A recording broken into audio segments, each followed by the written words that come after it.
Rafael Caraballo del Recinto de Calle de la Universidad de Puerto Rico. El doctor Caraballo es un gran estudioso y experto en comunidades musulmanas. Sin más preámbulo, dejo con ustedes al doctor Caraballo.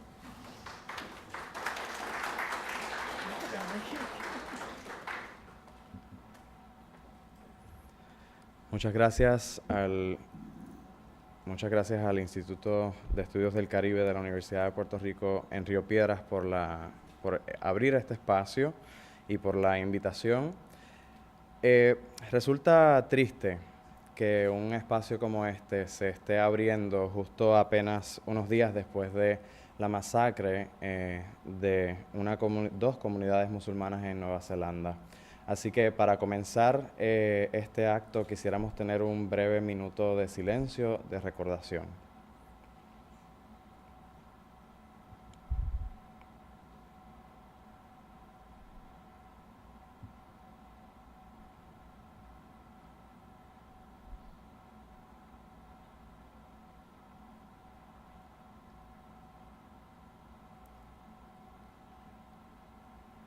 Gracias. Professor Aisha Khan was born in Bangladesh and raised in California. Initially, her research took her among the Garifuna people of Honduras, a community that helped develop her master's thesis on the presence and endurance of Garifuna vendedoras within the informal labor sector and in the port city of La Ceiba, a robust ethnographic piece that won her the Best Thesis Award given by the School of Behavioral and Social Sciences at San Francisco State University in 1982. From this point, Dr. Khan later shifted her focus to the West Indies.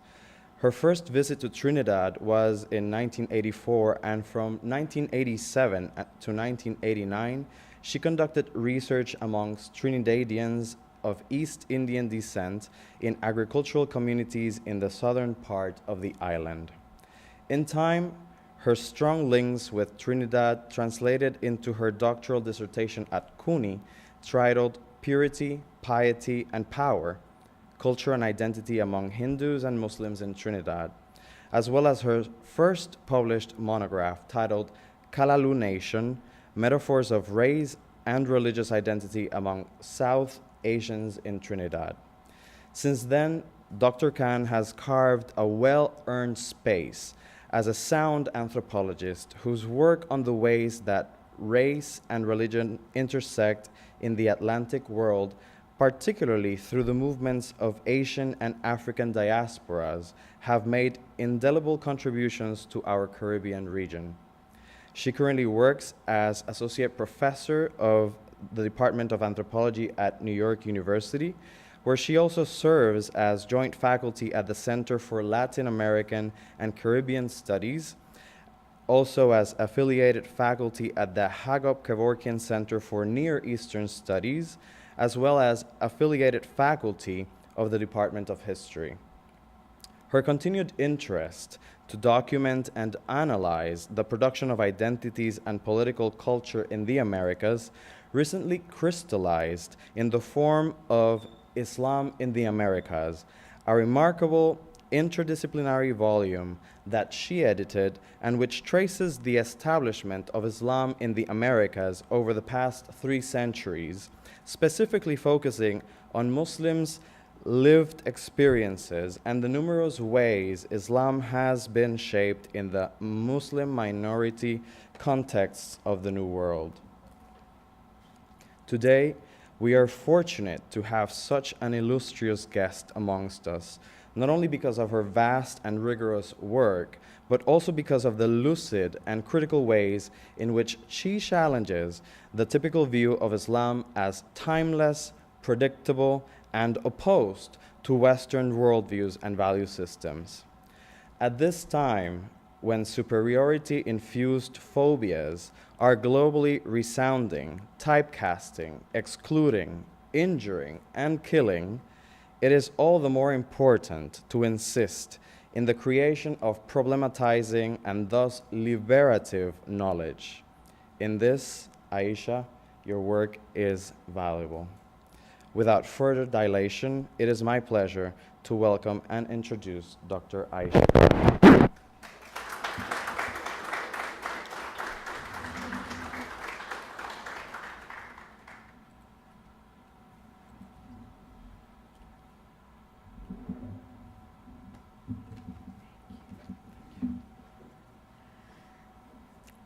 Good afternoon, everyone.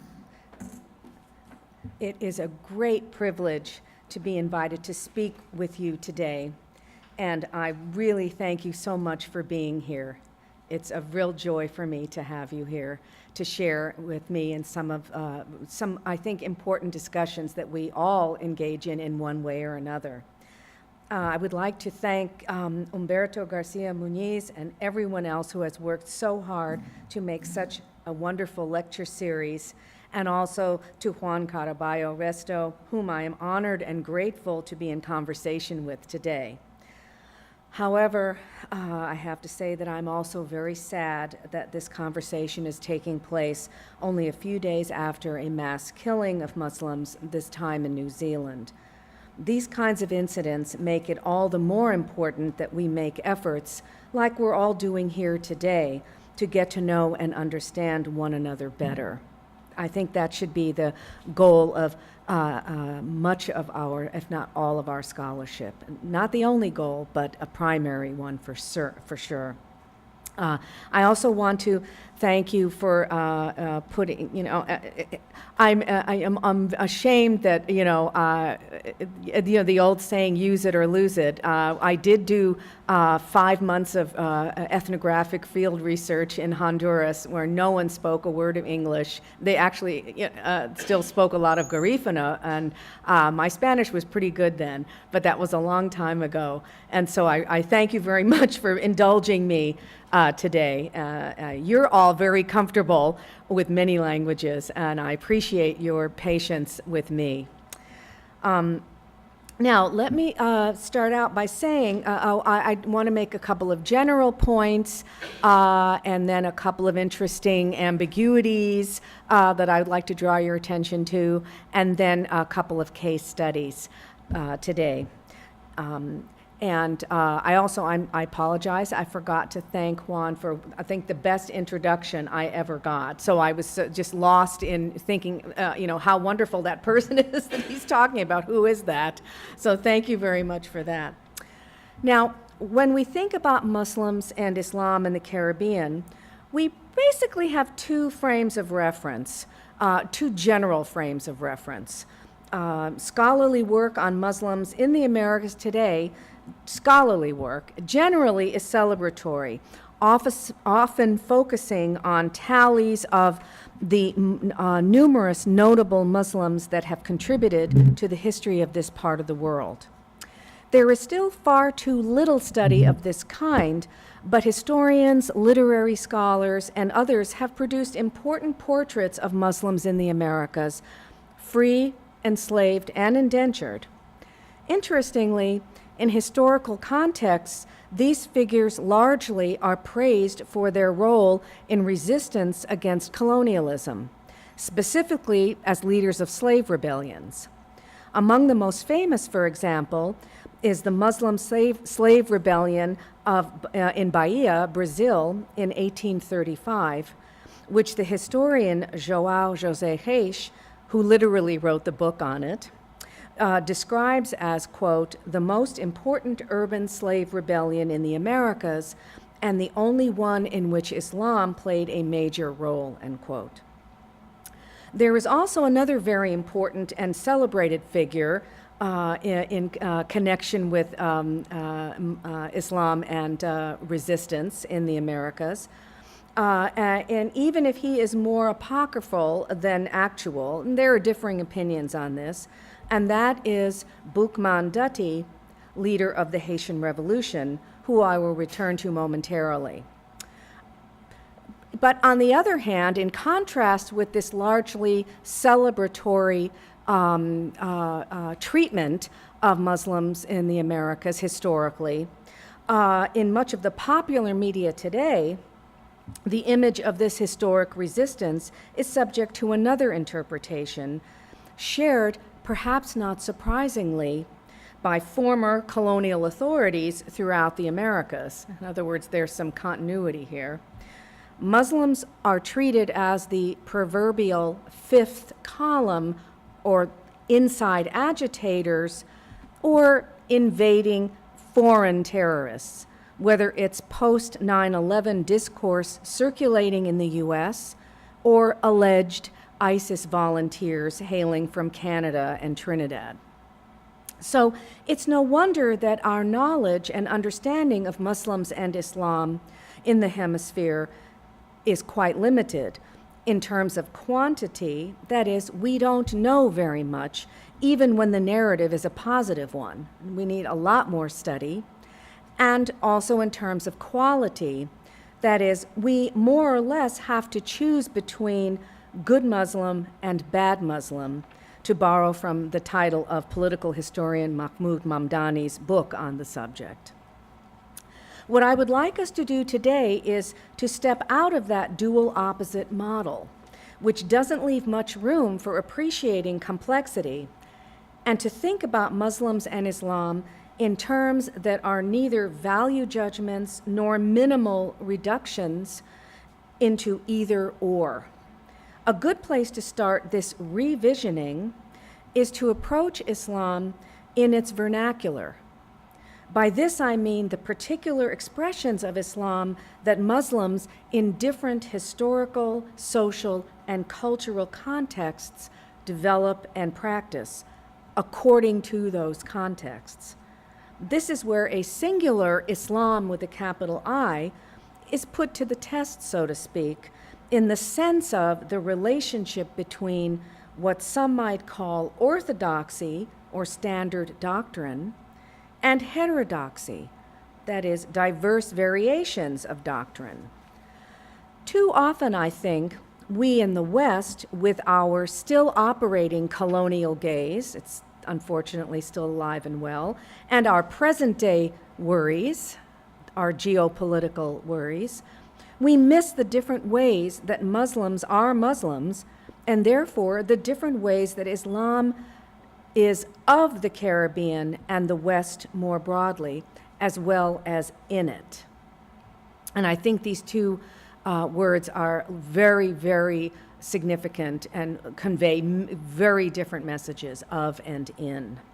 These issues are not simply academic, for they have global and local policy implications for the ways societies are organized and the ways that the rights of others, of the members of the society, are protected.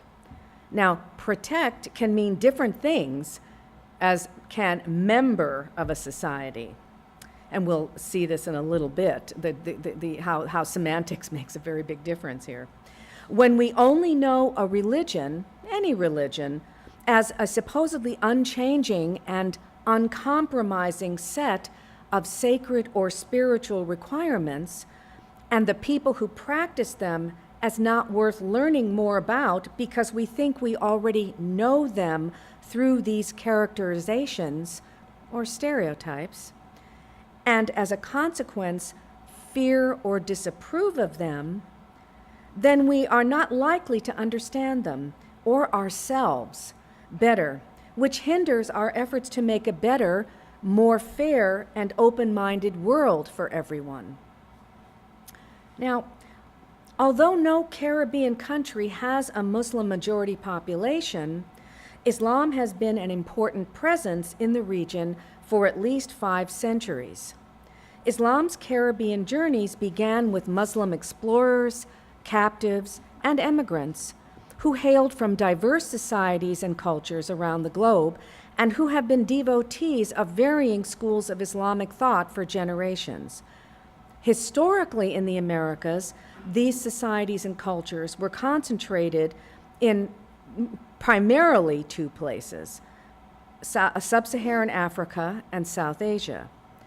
Today, Islam's Caribbean journeys continue as regional inhabitants convert or return, as many would phrase it, to Islam, and as Muslim immigrants arrive from locations as diverse as in the past. In this presentation today, I want to touch on examples of Muslims living in different countries and localities in the Caribbean as I explore the ways that Islam can and should, I think, be understood as a local rather than foreign tradition in this region. And again, with local taking on all of the different complexity that context gives it. For starters, we need to know how the terms Muslim and Islam are interpreted across time and geography. Although today we will see a diverse range of representations, a significant influence in the ways that the Americas, including the Caribbean, envisions Muslims and Islam is the view of the world that was held by 17th through early 19th century Europe's Enlightenment and post-Enlightenment thinkers. In other words, I'm referring to a long legacy of, one might say, a long epistemological legacy, a legacy of ways of thinking about the other. This is not to say that Old World Christians and Muslims were not aware of each other before this time, that is the 17th through 19th century. Of course they were. For example, England had long-term relationships with the Muslim world, at least since Elizabeth I was building new alliances with the rulers of Morocco, Persia, and the Ottoman Empire in order to, in England's battles with the Spanish and the French and every other enemy they had on the continent. The Oxford English Dictionary first includes the term Muslim in 1615, defining it simply as a person who, quote, is instructed in the beliefs of the Mohammedans, end quote. 10 years later, in 1625, the word Islam first appears in English in the comments of a travel writer, Samuel Purchas, who quoted a Javanese prince as saying that the religion of Islam doth not agree with the Christian religion, end quote. But Enlightenment and post-Enlightenment thinkers inherited many of the impressions and presumptions held by Europe centuries earlier. And so I was just giving you a couple of centuries even preceding in the Enlightenment to tell you that these are long-held ideas that are tenacious and yet do alter according to changing moments and places.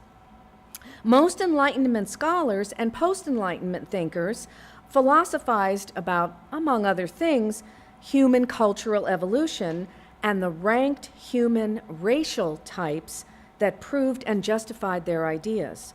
A number of these types hailed from the New World, right? We all recognize the quote-unquote noble savage of the Americas, as well as the Old World of Africa and Asia. These thinkers' ideas served as frameworks through which non-European Christian others were evaluated, which was virtually always as inferior because the supposed stages of human development reflected a hierarchical progression from lowest human to, no surprise, Euro-Christians, of course. When Muslim figured as a distinct category in these developmental models, it carried traces of older ways of thinking that continued to shape images of Muslims down through the centuries.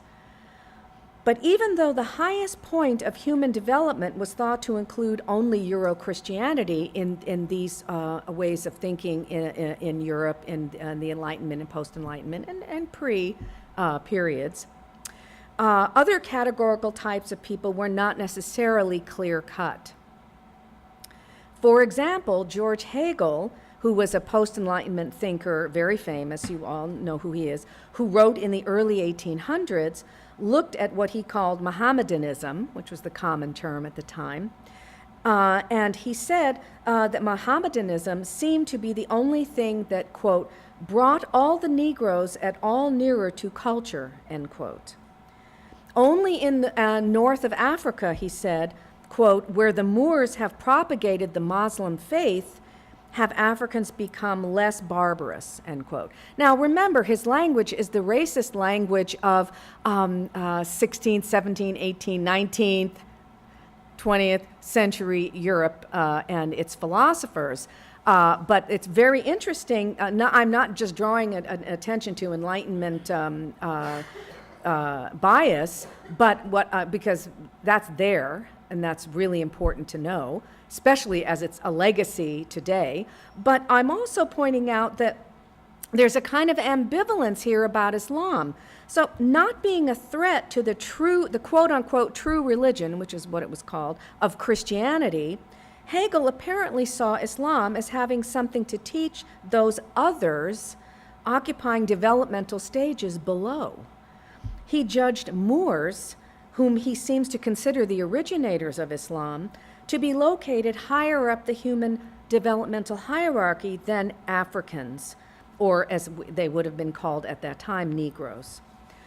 We see this view in British colonial documents 100 years later, where officials and owners of enslaved Africans would occasionally comment on the superiority of their Muslim African slaves, especially that they were literate or presumed to be literate, which many certainly were.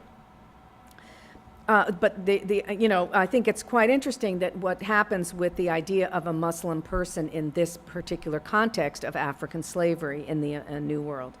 Colonizers and slave owners from other European countries besides Britain are known to sometimes have held similar opinions about Muslim Africans. In other words, that they were kind of a step higher than non-Muslim Africans.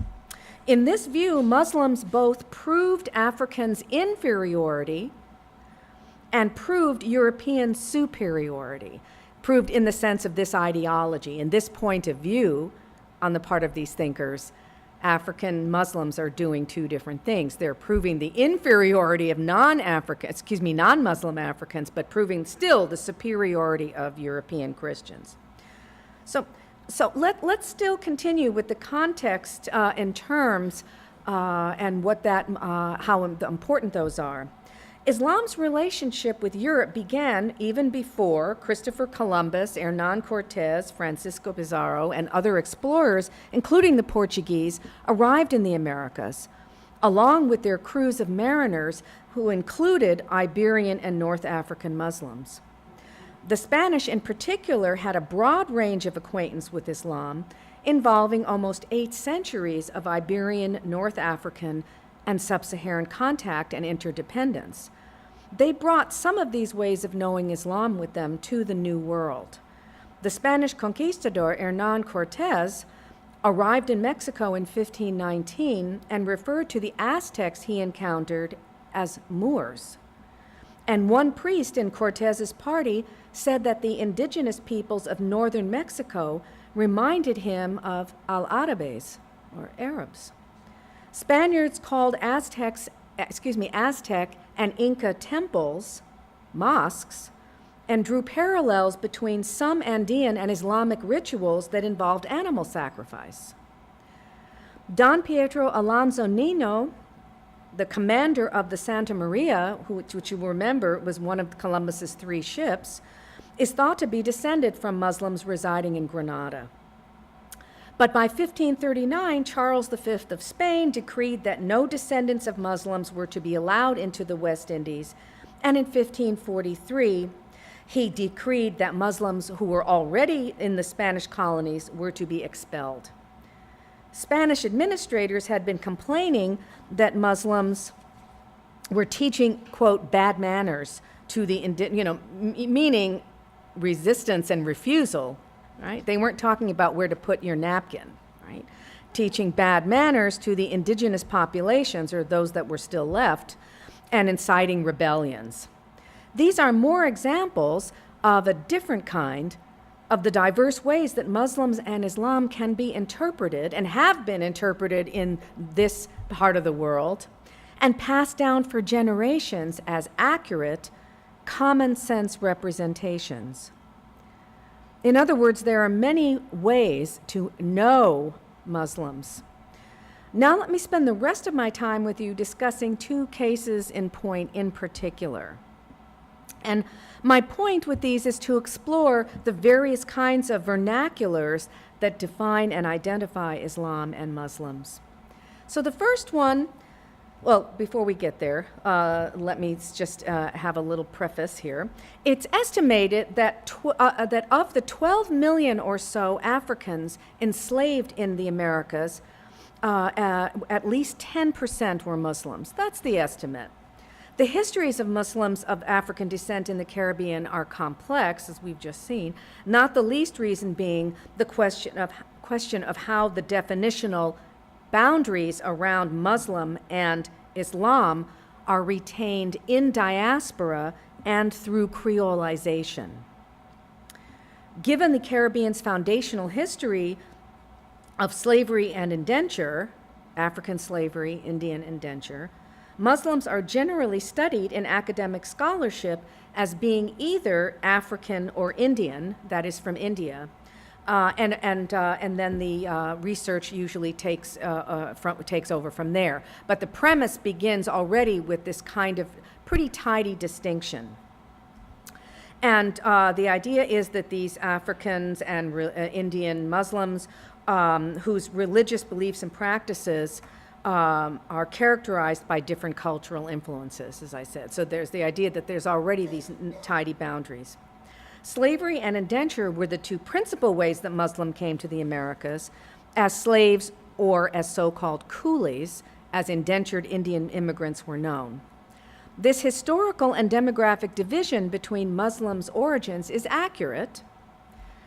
There was a thing called slavery that enslaved African peoples. There was a thing called indenture that came after slavery was abolished that brought Indians from Britain's other colony, that is India, to the Caribbean to continue work on the sugar plantations. So all of that is true. There were these historical and demographic divisions are accurate, but they're often treated as creating much more tidy boundaries around Africans' Islam and Indians' Islam than is the case in everyday life. Even among Afro-Caribbean peoples and among Indo-Caribbean peoples, definitions and interpretations can be more ambiguous. So let me take one very fabulously, I think, fascinating case from the African case, and that is the relationship between Islam and Voodoo. One of the most fascinating examples of the ambiguous boundaries defining Islam among Afro-Caribbean peoples comes from Haiti. On an August night in 1791, at an alleged, perhaps apocryphal, secret meeting of fellow slaves in Saint-Domingue's Bois Caiman forest, that Bois Caiman alligator forest, the religious and political leader Boukman purportedly held a Vodou ceremony which, as the narrative goes, launched the Haitian Revolution. The representation of Boukman as a Haitian Vodou priest is pervasive, but Boukman had another, not as well-known identity. He is thought to have been a Muslim also. The few historical records that exist suggest that he was an English-speaking Jamaican brought to Saint-Domingue, the future Haiti, by a British slaver. Some scholars suggest that Boukman was also an imam. The name Boukman is thought to be the French pronunciation of his nickname in English, Bookman. He was called this because he was alleged to be literate and purportedly owned a copy of a particular book. You might guess what that book is, the Quran, right? So emblematic of the Bois Caiman ceremony, as it is told in oral histories and traditions passed down many, many generations in Haiti, was, as historian Laurent Dubois reports, an oath of secrecy and revenge that was taken in this Bois Caiman ceremony. It was allegedly sealed by the sacrifice of a pig, which is typically portrayed in later paintings as a black pig. And we're going to get to these paintings in a minute. Other kinds of associations overlap in the revolution narrative. Cecile Fatiman, Boukman's contemporary, is thought to have been Muslim, and the famous slave revolt leader, Makandal, who preceded Boukman, is portrayed as an African Muslim, adept in the use of Islam-derived magical amulets. In fact, Makandal's name eventually became identified in Saint-Domingue, Haiti, with various kinds of power objects, poisoning, slavery, power objects, poisoning, sorcery, I beg your pardon, and slave dances. Vodou priests and Vodou talisman came to be known there as Makandals, and a person who possessed certain powers and practiced Vodou was thought to be a Makandal. So you can see all of the semantic variations on this one figure and how they become integrated into a thought process about the relationship between Islam, resistance, Haitian Revolution, and Vodou. A few years ago, I made a preliminary research trip to Haiti to inquire about Islam there. Oops, I missed my own pink highlighter. Where is okay. Now it's time for, as promised, the paintings, but I don't know what to do. Help. Sorry. I'm very old school, as you can see. No PowerPoint. Thank you. And then I just keep going with that. Thank you, thank you. Now these pictures, which I just took off the internet. I did not take them, but they are, of course, you would understand, are paintings. We'll see some photographs later in the other example I'll talk about. But for now, I think some of the artists' renditions of Boukman are very fascinating. And we're not projecting them only to the audience because they're under copyright, I'm sure, or at least some of them are, and they are not my paintings, so that's why you're looking at me, so you all just get to see me on the video and not the images. But the audience, you guys can see them because this is a different context, so it's fine. And so here is a very, these are all late 20th century artists' renditions of, and you can find them yourselves very easily on the internet. And I think it's interesting to show you the different imagery that is invoked. So here he is with his conch shell calling out the announcement, and he's got his saber or his sword, his machete, his cutlass, whatever word you want to use, to suggest revolution and resistance.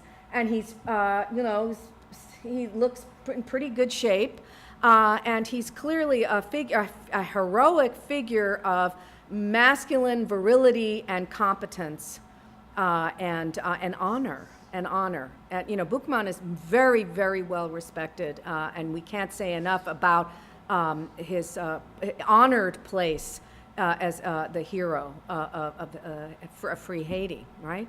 And so, but then there's more. I wanted to show you three other ones. It's the same imagery, or same story, I beg your pardon, same story, but with different imagery. So on the far left, you have the celebration and presumably the oath that's taken that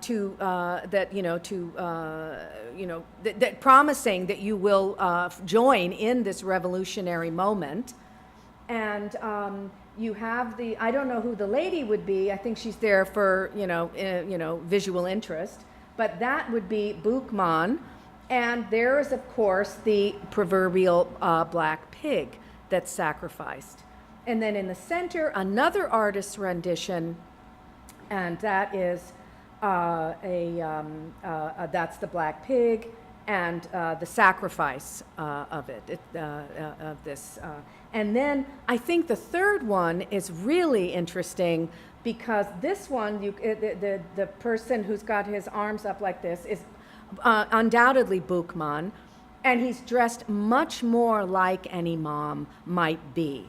Again, we can only guess. I don't know, there's no captions that go with these. But these are, as I said, all 21st century or late 20th century, 21st century depictions by artists, perhaps Haitian artists, likely. And I just wanted to show the different ways that he is celebrated and has a central role.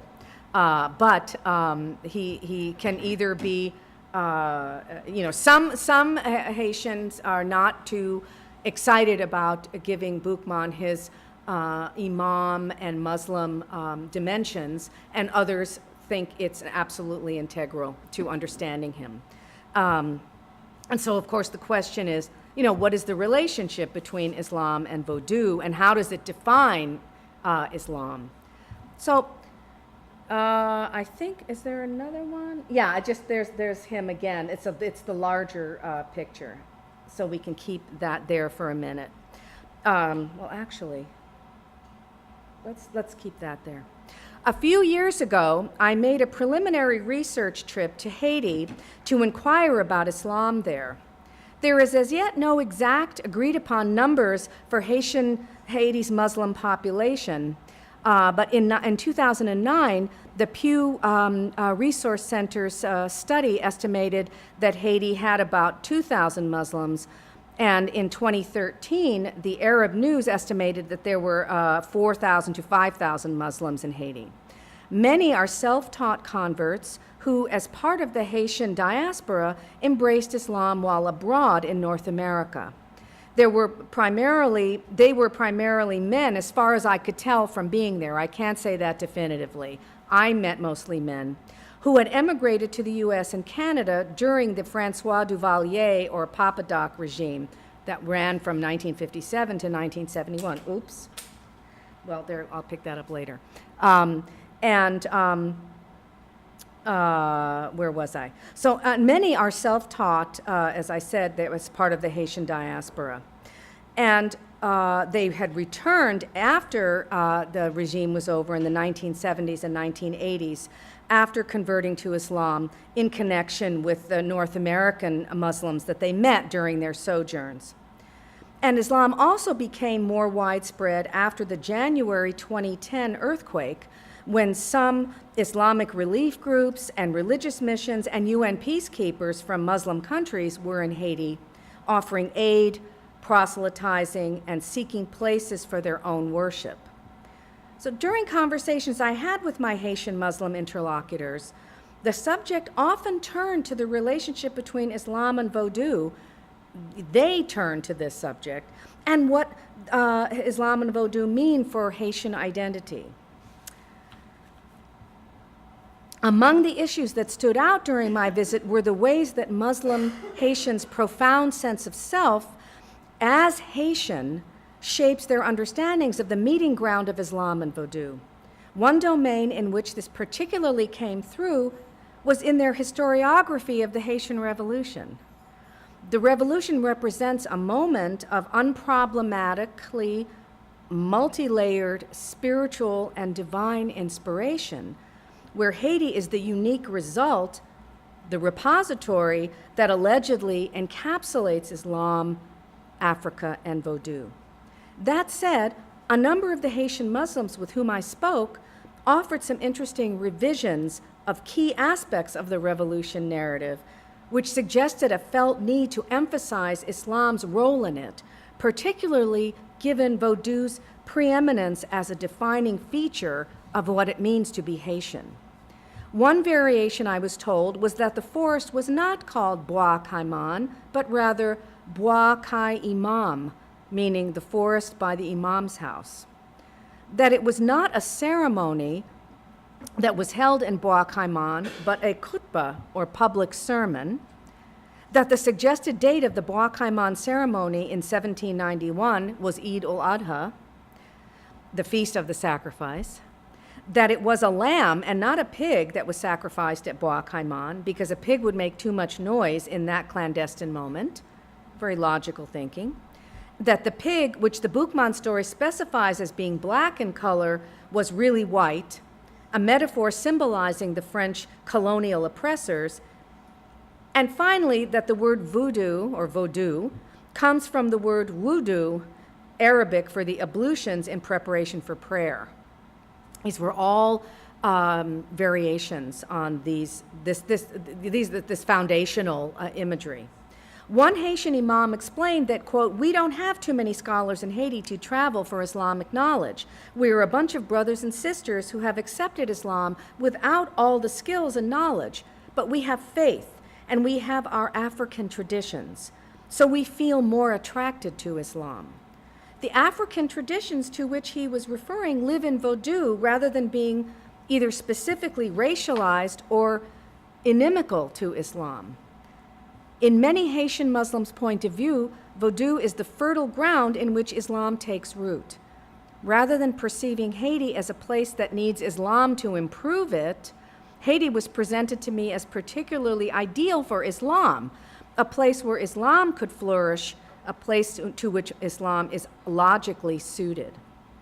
So one might perhaps call this a Haitian nationalist Islam, where local cultural history is not eclipsed by or in competition with religion, but instead is central to it.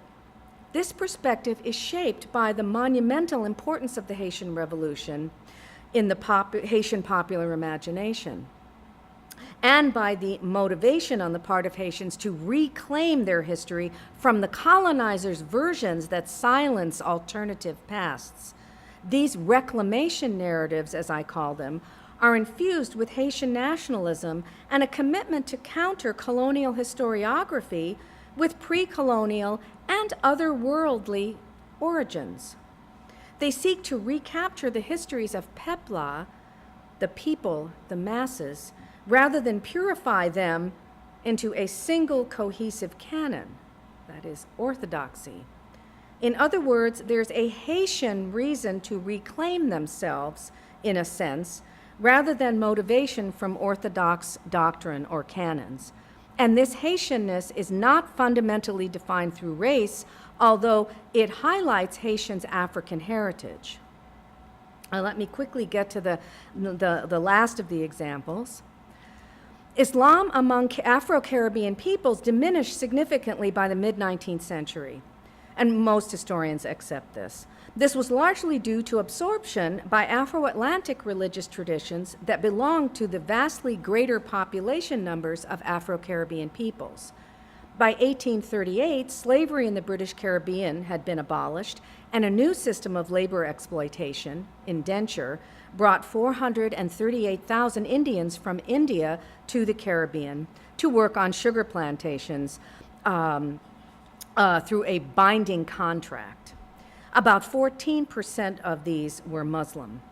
The majority of the laborers were sent to what was then British Guiana, although today Guyana, and to Trinidad. The traffic in indentured laborers did not end until 1917, which is, as you know, very late. Although in practice the indenture system was not much of an improvement in the treatment of plantation labor, in legal terms, indenture was meant to look very different from slavery. One of the ways that the British could convey this was to protect, remember that word protect? What's protect mean and who's a member of society?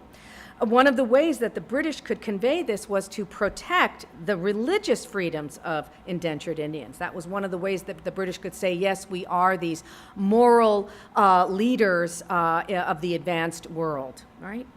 This covered a range of issues from what kinds of religious rituals Indians could be allowed to conduct on the plantations, always a fraught question, to the more personal concerns.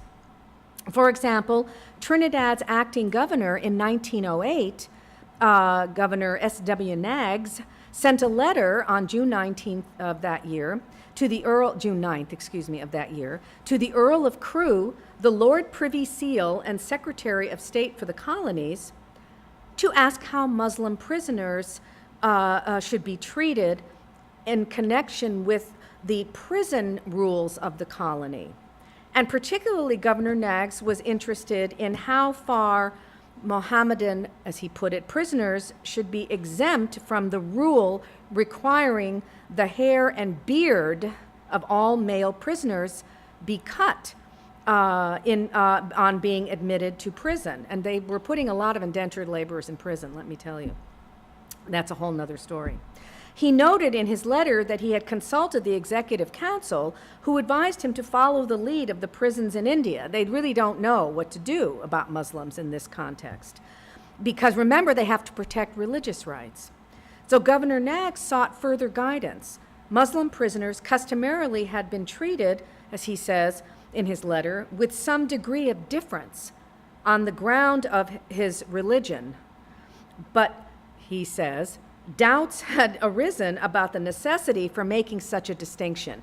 In other words, do we still need to be bothered with attempting the basically, public relations image of the British moral superiority by not cutting these Muslim prisoners' beards? Do we still really need to do that? That's what he's asking. Although there were only 9 years left before Britain's indenture scheme would end, officials were still grappling with how to define and recognize Islam.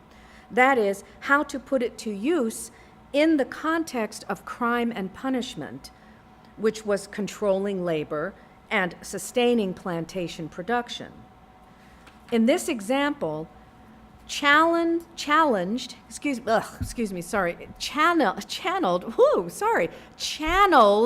through the bodies of Muslim men, Islam becomes a kind of watchdog category for the rules of imperial control.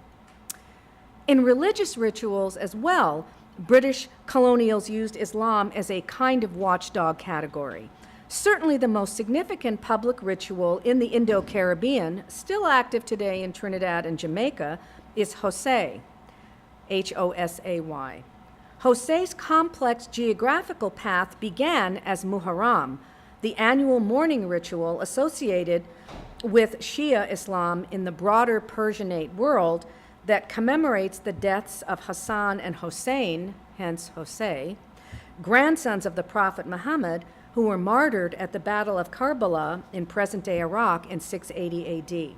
Centuries of Muharram's observance in India drew in Sunni Muslims, Hindus, and numerous others as participants. So Muharram's characteristic heterogeneity in India remained in its version as Hosay in the West Indies. There, the confluence of Muslim and Hindu indentured laborers and Africans belonging to Christian and Afro-Atlantic religious traditions constituted Hosay's avid participants, with Hindus, and this is not a small point, still comprising the majority of Hosay's devotees, Hindus. Hosay's signature activity was and remains constructing enormous tajas or tazias that symbolize the tombs of the martyred brothers and publicly marching them in procession for each of the final 3 days of Ashura, that is the last 10 days of the month of Muharram.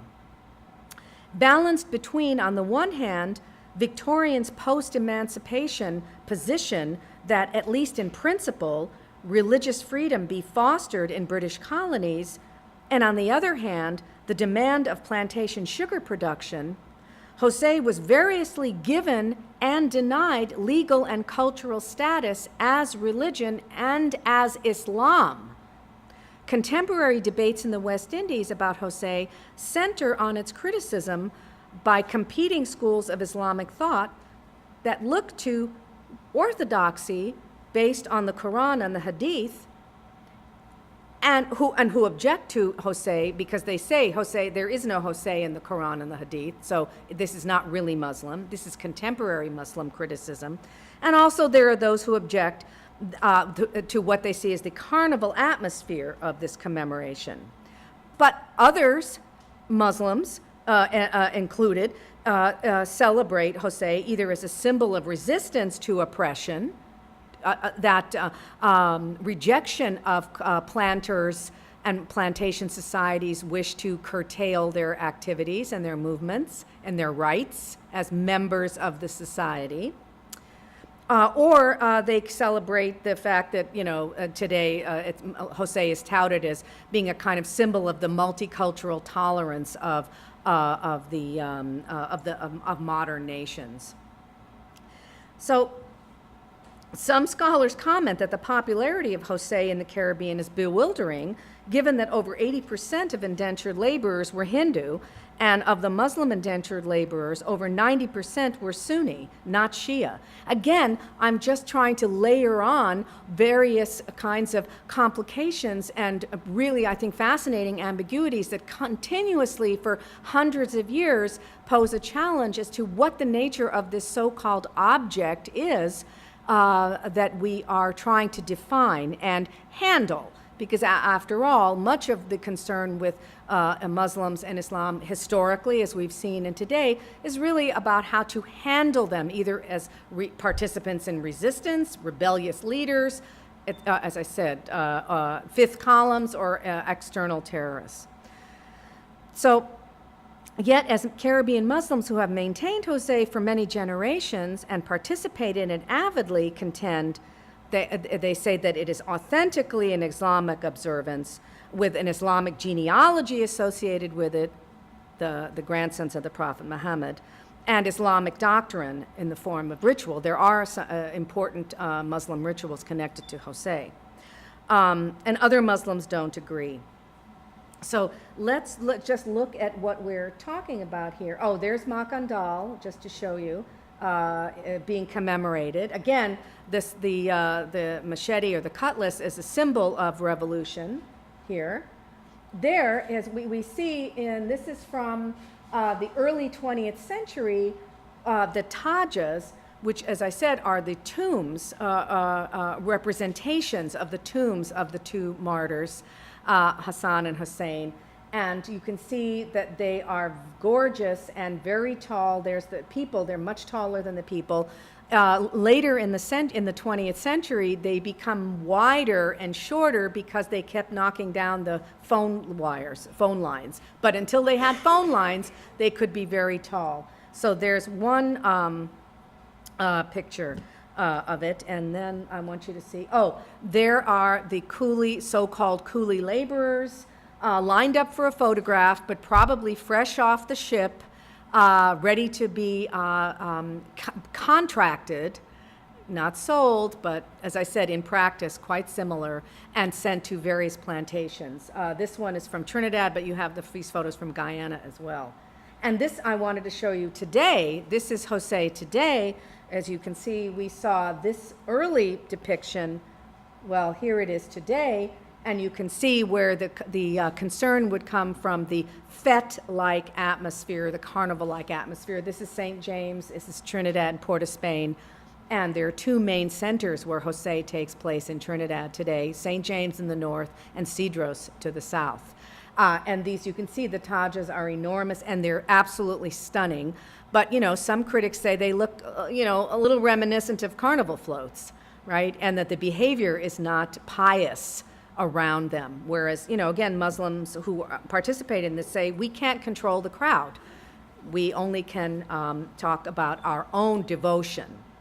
So I just want to end here by saying that rather than taking Islam as a given object of analysis that belongs to a site or location that is precisely defined by self-evident, fixed historical or cultural boundaries, what Talal Asad called a fixed cast of dramatis personae, we can approach the study of Islam as a subject of analysis that takes its shape and substance from the vicissitudes of history and the unpredictability of cultural formations.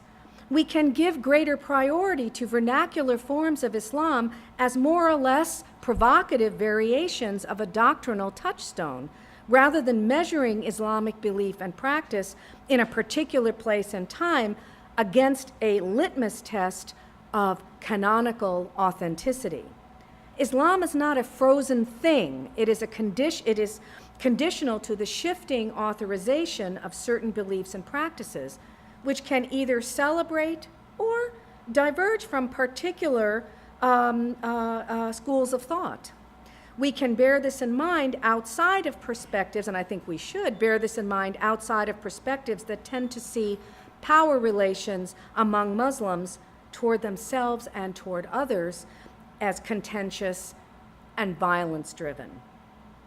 One alternative approach is to explore local histories and expressions of religious doctrine within relations of power that are experienced in the context of everyday life.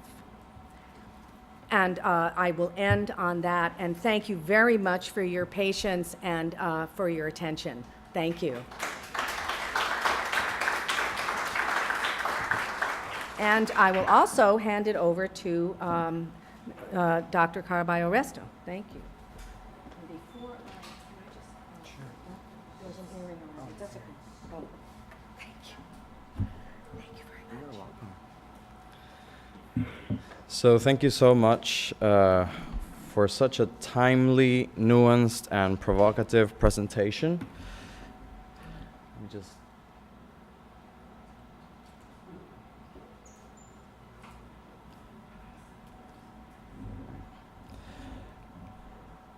Thank you so much for such a timely, nuanced, and provocative presentation, which certainly challenges essentialist views of Islam, showing how this religious tradition continually engages with local and global issues of culture, gender, class, race, and power.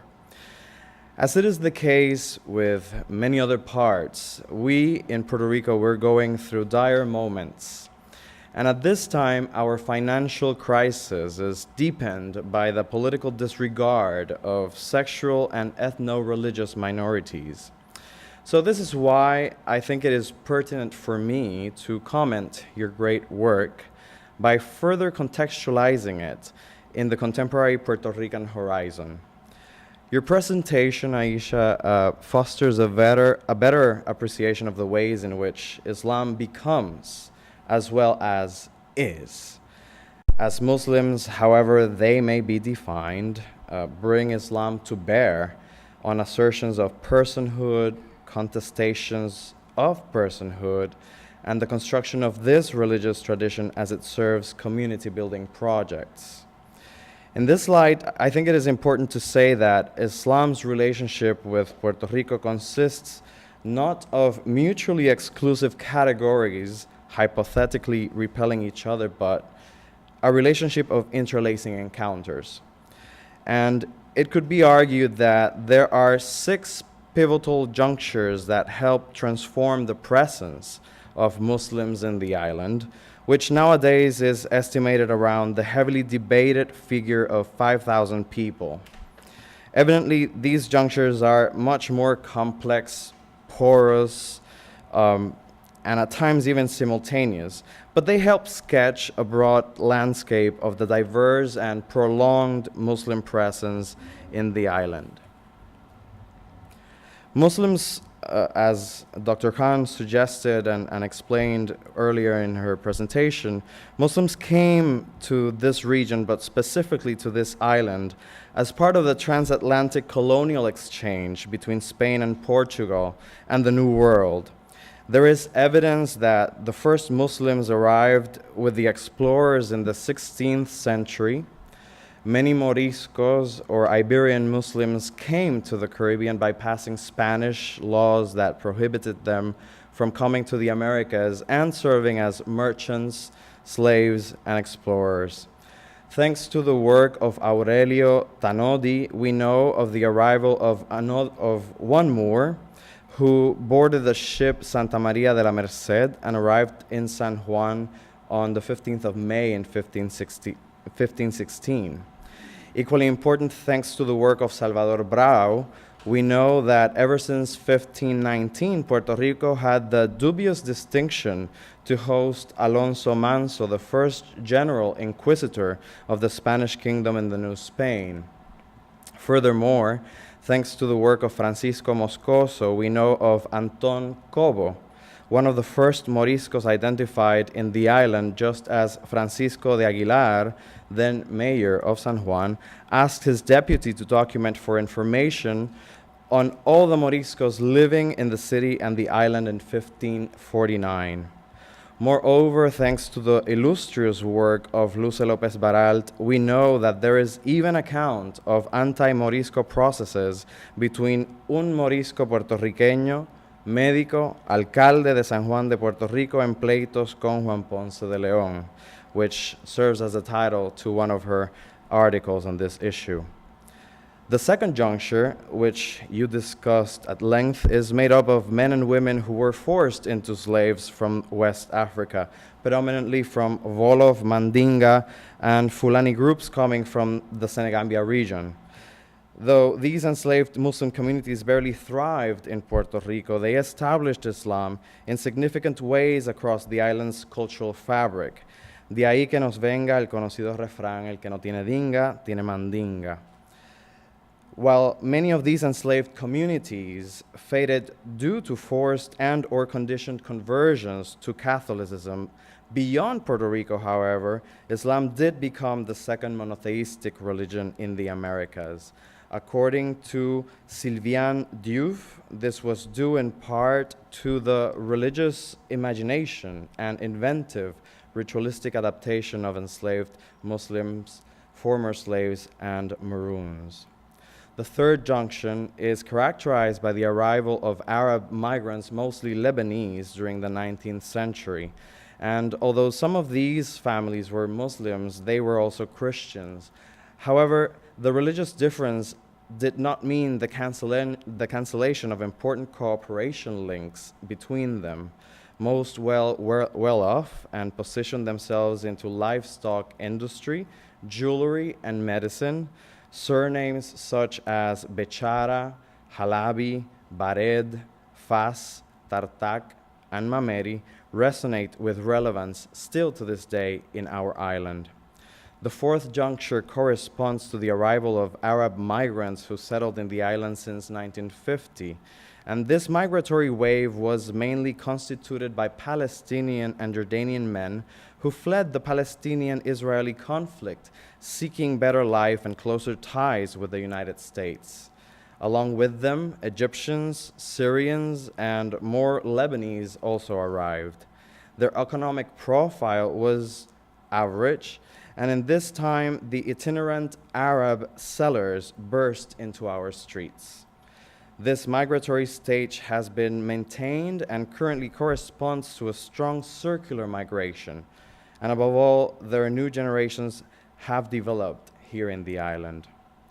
The fifth juncture corresponds to the sons and daughters of these migrants who extend their migration status of their parents and their grandparents by one or two generations. And while they may have been born in Puerto Rico, the circular migration patterns of their parents keep them in close contact with the Middle East. Together with their parents and grandparents, they largely comprise today's Muslim communities in the island. In fact, nearly 2/3 of Puerto Rico's Muslim population is made up of Palestinian immigrants, predominantly concentrating in places like Caguas, Vega Alta, Vega Baja, Dorado, Manatí, and San Juan. The sixth juncture, which is one I would like to focus on, corresponds to a growing Puerto Rican population that has embraced Islam. Although the beginning of this stage is not clear, there has been a sustained increase since the 1990s, and it should be noted that this juncture deserves special attention as it has an important diasporic element that, in my view, deserves its own focused analysis. Now, Dr. Khan talked about the need to explore local histories and expressions of religious doctrine or within relations of power that are experienced in the context of everyday life. In this light, I would like to share some preliminary findings that are to be contextualized in an ongoing research where I discuss salient identity practices of Puerto Rican Muslim converts. In particular, the information that I'll share with you this afternoon further enhances Dr. Khan's presentation. It is based on participant observation, virtual ethnography, and interviews within and with a diverse cohort of Puerto Rican converts, which contains a wide gradation of interlocutors that range from feminist activists and people with strong theological weight to people who are involved in interfaith action, business owners, social workers, teachers, students, former inmates, as well as one who recently broke fresh ground within Puerto Rico's partisan politics. So I would like to share some of these salient practices that I've been able to co-create with my interlocutors. First, Puerto Rican Muslims who convert to Islam share common experiences with immigrant Muslims when it comes to living their religion in a predominantly non-Muslim society that is not entirely accommodating to, or at least knowledgeable of, Islamic lifestyles. Much of the everyday experience of converts is unique to them, however, in that they are recurrently over-questioned in either the Puerto Rican mainstream or Arab/Muslim migrant communities. Zainab, a 42-year-old convert who embraced Islam 12 years ago, told me that the most distinctive feeling she has about being Puerto Rican and Muslim is not fitting in, coupled with the consequent loneliness, and in her usual self-assured tone she expressed. Uno se siente que constantemente le están recordando lo que no es. Uno no es como el mainstream puertorriqueño. Casi nadie aquí piensa en nosotros cuando hablan de Puerto Rico, pero con los árabes es igual. Una es la nueva, a la que le falta un montón para hacerlo bien, como ellos. Y esto constantemente. Un machaqueo constante y a veces una se ve sola. Y eso no te lo dicen cuando te conviertes.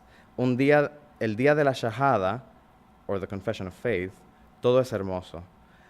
Después es que te das cuenta que nadie en la mezquita piensa en nosotros como musulmanes. O sea, como iguales, como gente con una voz y con dones que aportar en los asuntos de la umma.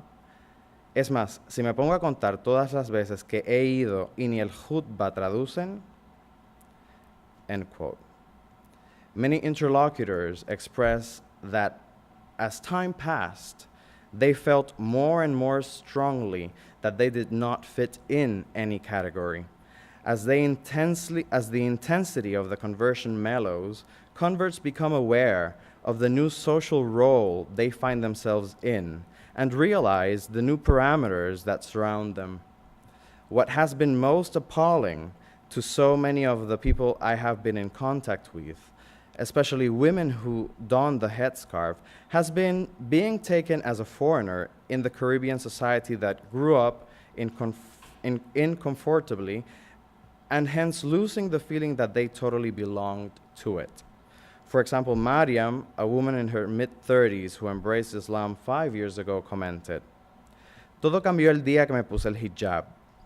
No fue el día que hice shahada. Yo esperé un tiempo para aprender, educarme, pensar cómo todo se estaba generando. Y cuando finalmente decidí dar el paso de ponérmelo, el hijab, a partir de ahí, para la gente fui otra persona. Era como si ya no fuese puertorriqueña. La gente me miraba con una cara y empezaban a cuchichear como si uno no los pudiese entender. Mira, una vez fui a Walgreens y cuando fui a pagar, la cajera no sabía qué hacer conmigo. Un repelillo y me hablaba en inglés. Yo le tuve que decir, corazón, yo soy de Naranjito." According to Mariam, this happens because people think she is a foreigner.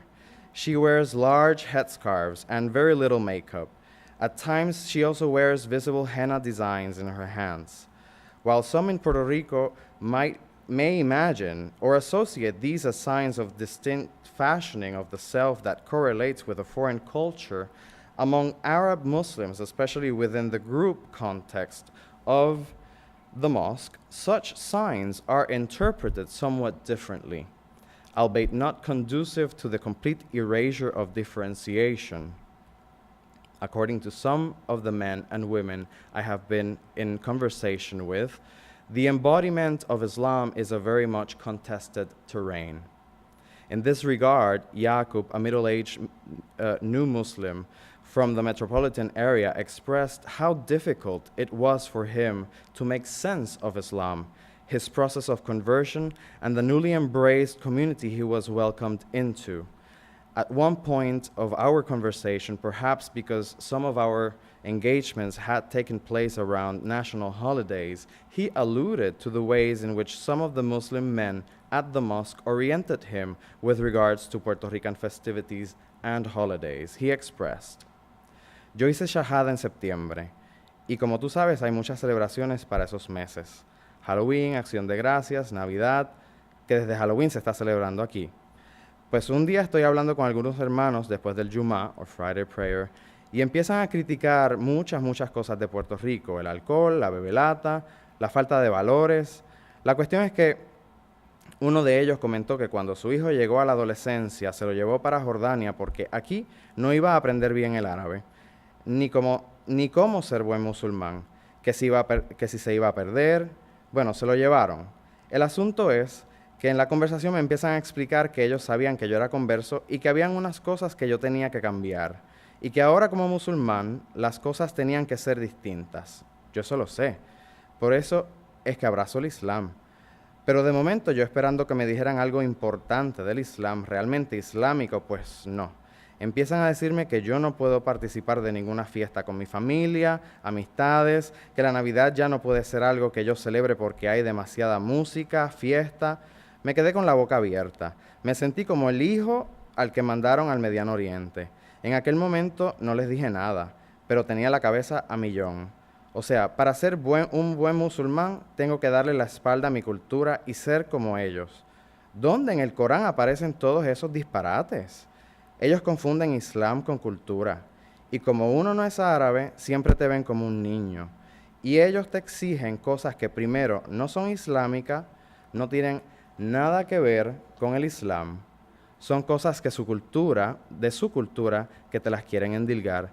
Y como uno acaba de llegar y no sabe, te confunden. Es difícil. El Islam y mi puertorriqueñidad no están en pelea. El Islam es un mensaje para toda persona. Yo soy mejor puertorriqueño por el Islam. Yo estoy claro en eso. Se puede ser musulmán y puertorriqueño a la vez. Yaqub alludes to a sort of Arab centrism that many other interviewers were critical of. His comparison between the young man sent to the Middle East and the way he felt when engaging in dialogue with Arab migrants is telling. Both stand as references where Muslim-majority contexts in Arab geographies are deemed as moral beacons of correction. This is due first to the strong link that exists between Muhammad as prophet, his divine revelations, the Arabic language, and the geographies that he, along with the first Muslims, inhabited. Second, Arab-centric ways are also due to the strong attachment that many Muslim migrants have with their emissary societies as home. And third, it is also a way of counteracting the negative stereotypes that make up popular discourses about Islam and Muslims in Puerto Rico, especially when engaging with Puerto Ricans. Yaqub is not alone in his critique. Many interlocutors also resented el arabocentrismo that is often experienced by them. It was not unusual to encounter terms like musulmanes de segunda as a means to qualify their feelings of being downgraded ad infinitum, or musulmachos as a means to qualify through a gendered lens those whom they identify as the generators of such uneven relations of power within the Muslim communities in the island. Inasmuch as the everyday experience of my interlocutors educes a feeling of recurrent over-questioning in either the Puerto Rican mainstream or in Arab Muslim migrant communities, I have identified being Muslim while remaining Puerto Rican as a salient identity practice within this group. The second one that I would like to share is one that I have named Puerto Rican Muslims Making Space for Themselves. In view of the power dynamics I just presented, many of the Muslim converts I engaged with, particularly those whose conversion exceeds the first 2 years purposely chose to omit common projects with already established mosques that are controlled by Muslim migrants.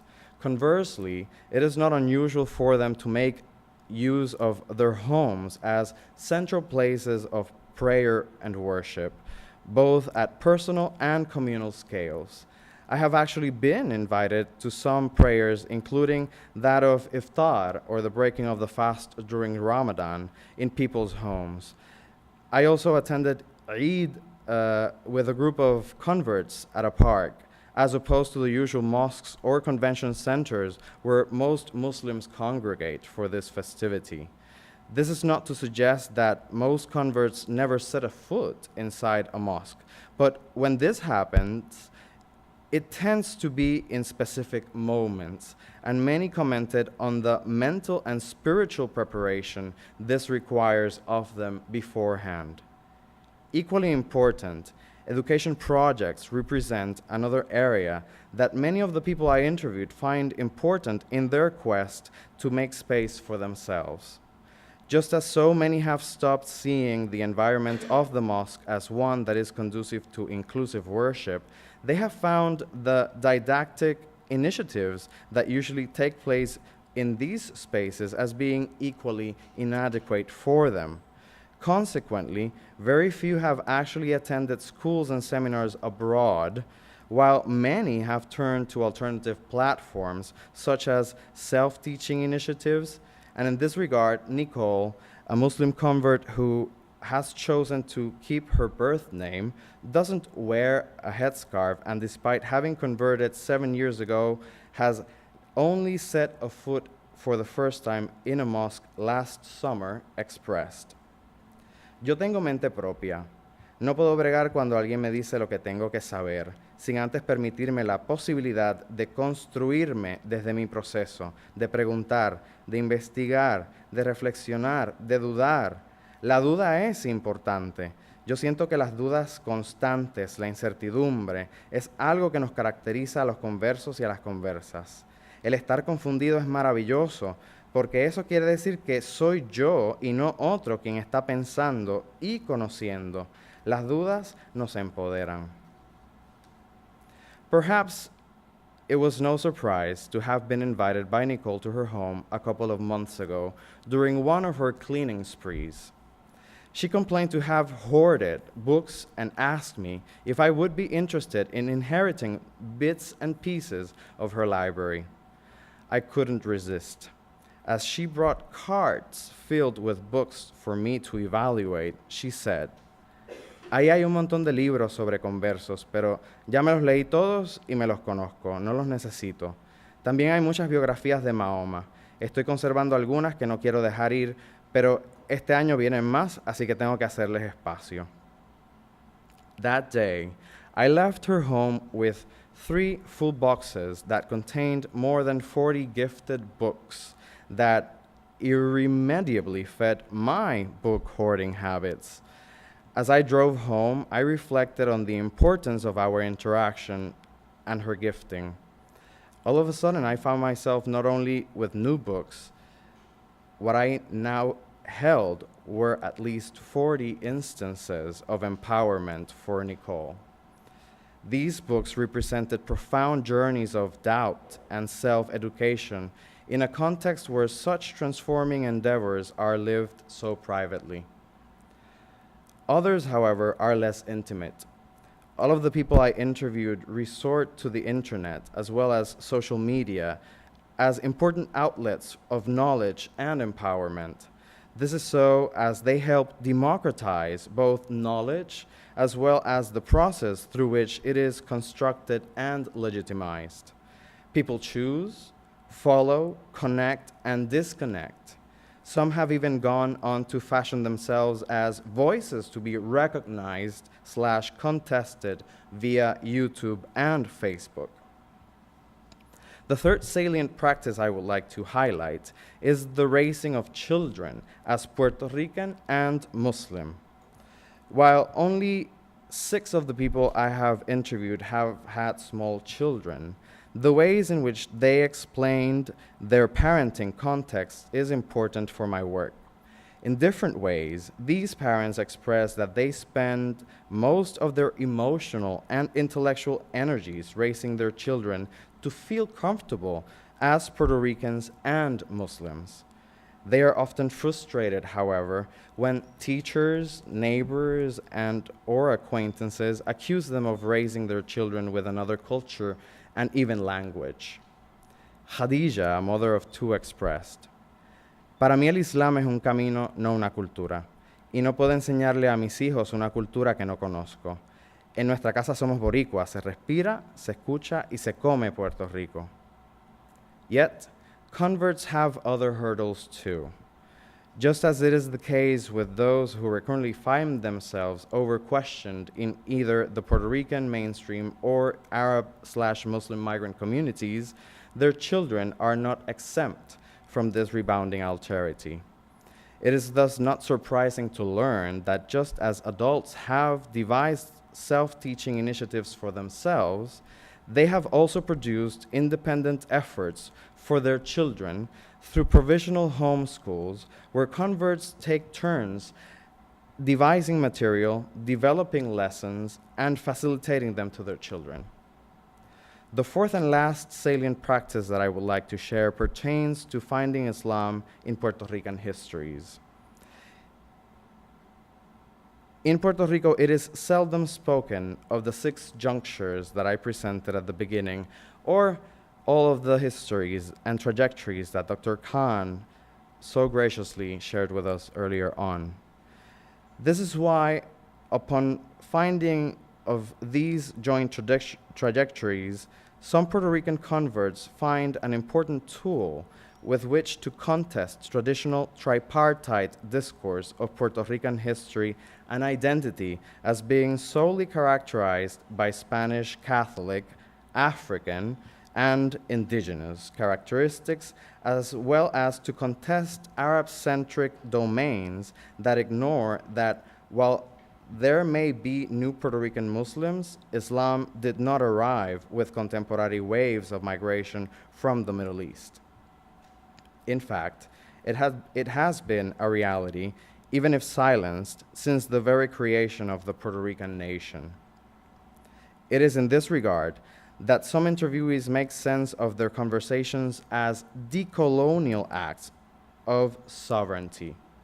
This is so as their ongoing processes entail divesting from dominant structures of power within the Puerto Rican mainstream and Arab Muslim migrant communities that interrogate them as unfit or inadequate. They are able to accomplish this in part through the research, learning, and retelling of Puerto Rico's very own multifaceted Muslim presence, one that colonizing projects have silenced. To conclude, today, as we pose the question Islam in the Caribbean or Caribbean Islam, it is also important for us to explore Islam in Puerto Rico and the degrees to which that also suggests Islam of Puerto Rico, its multiple creations as an object of study, its modes of expression in local vernacular terms, and its development over time and space. While I do not want to suggest that these 4 are the only salient practices, they sure help better understand an important part of the dynamic of the practices. They sure help better understand an important part of the dynamic Muslim presence that inhabits Puerto Rico. The idea is to explore simultaneously lived experiences and the ways these experiences are inscribed into our own subject matters, by both participants and observers in Muslim minority societies. Rather than a simplistic nativist approach that only focuses on Puerto Rican Muslims, I propose that it is this totum revolutum, that which currently represents our Islam, the Islam of Puerto Rico. Perhaps the time is ripe for us all as researchers, activists, Puerto Rican and migrant Muslims to respond louder to Talal Assad's calling, not only by challenging the stereotypical and allegedly adversarial dichotomies of Islam's patriarchy, terrorism, destructive discord, parochialism, traditionalism, and foreign character versus Puerto Rico's apparent gender equality, national democracy, recent and much delayed forms of protest, modernity, and its inherently native ways, but furthermore, in aiding our population to recognize itself in its ethno-religious diversity. Thank you.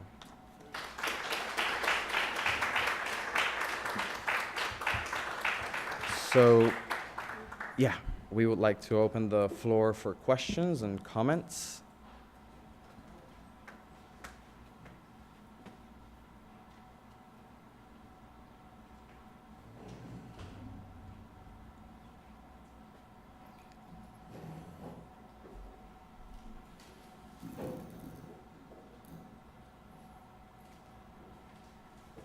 If there's anyone who would like to pose the first.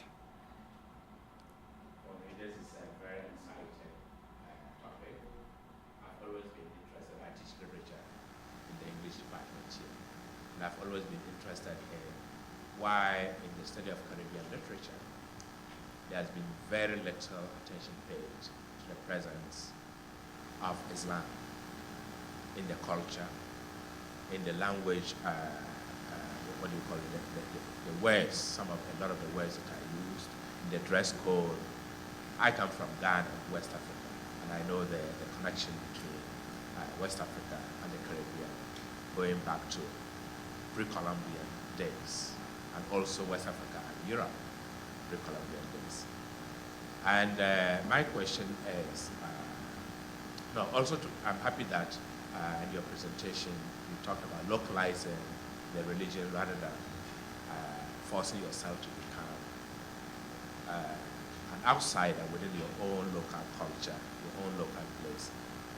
The Try to understand the religion as local peoples. As local peoples. I'm sorry, to try to understand the religion as local peoples in a particular historical context and social context practice it. Yeah, there shouldn't, I don't really mean to say any more shoulds than that. Yeah. Okay.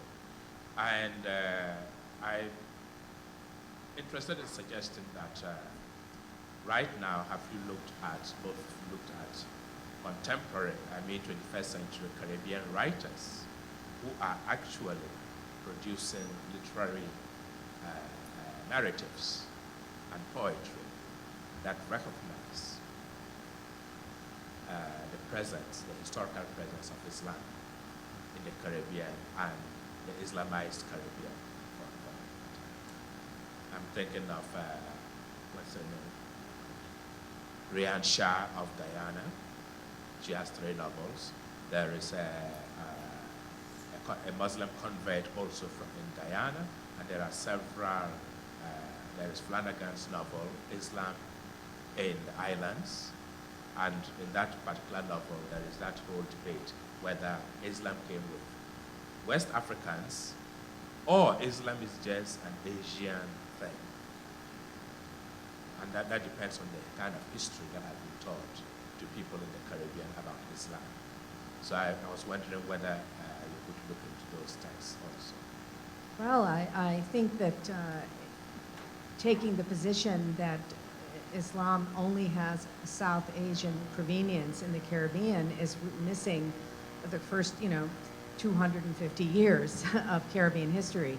So I'll be interested to see if how this is a debate that continues, because I think the debates, as in my understanding, are really about which of these variations constitutes the most authentic Islam. Again, debates undertaken by the various practitioners.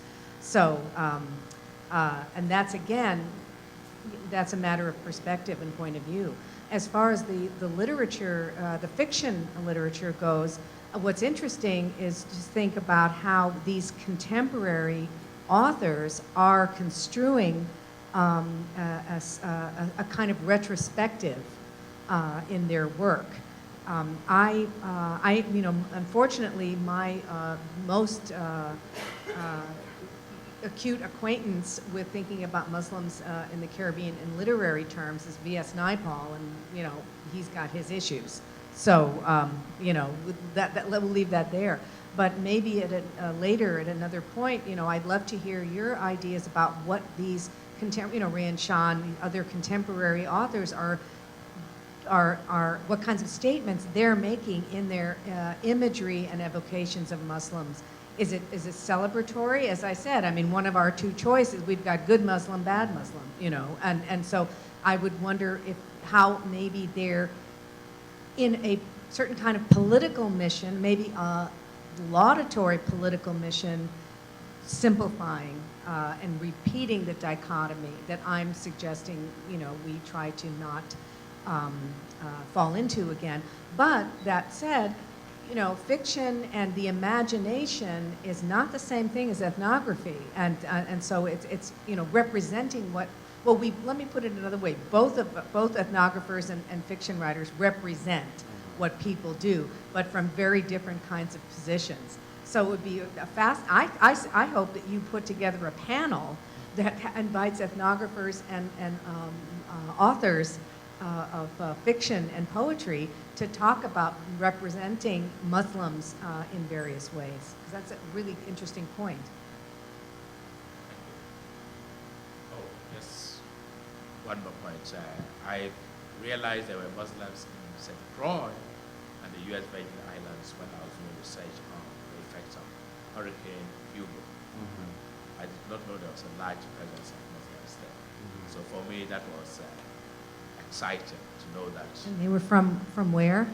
Mostly Palestinian, Arab Muslims, and that they have several businesses, etc., etc.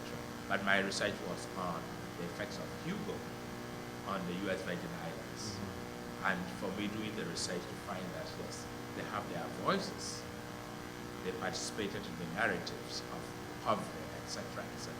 Well, that was very exciting. Mm-hmm. And I was wondering whether, because Puerto Rico is part of the U.S. Virgin Islands, whether you could cross over to see connections. There have been moments where men and families who have been leading mosques here in Puerto Rico, as, for example, an imam, they would go to St. Croix particularly to establish or to further enhance the capacities of certain communities, whether that is providing their services as imam for a limited period of time, or creating or further enhancing lessons of Arabic, for example, for the Muslim communities scattered in the Virgin Islands.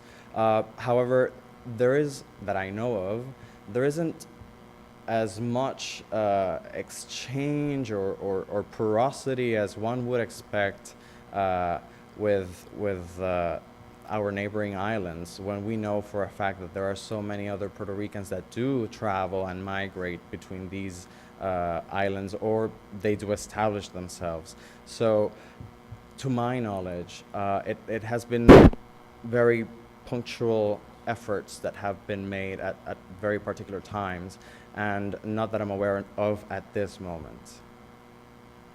But now that you mentioned, for example, Hurricane Hugo, I think it would be interesting to also look how Muslim communities also organize themselves after Maria to contribute to our further development here in the island, whether that was through Islamic Relief or other international NGOs, or just distributing materials and food and clothes and water locally here in the island. So that's something that definitely deserves a closer look.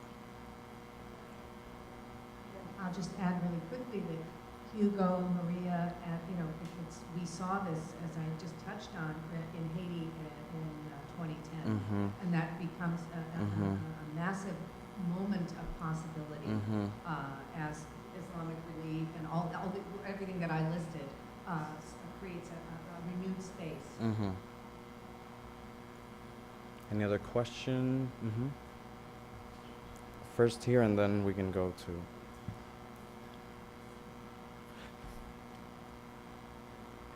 I'm going to risk resetting the United States again. I have to ask the Ilhan Omar question. What have you heard about her from Muslims in the Caribbean? I think I can imagine folks here like her. Have you heard anything from Muslim communities about Representative Omar? You're not hearing.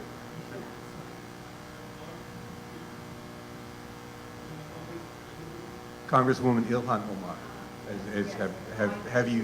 have you heard what have you heard from Muslims in the Caribbean about her and her performances in Congress?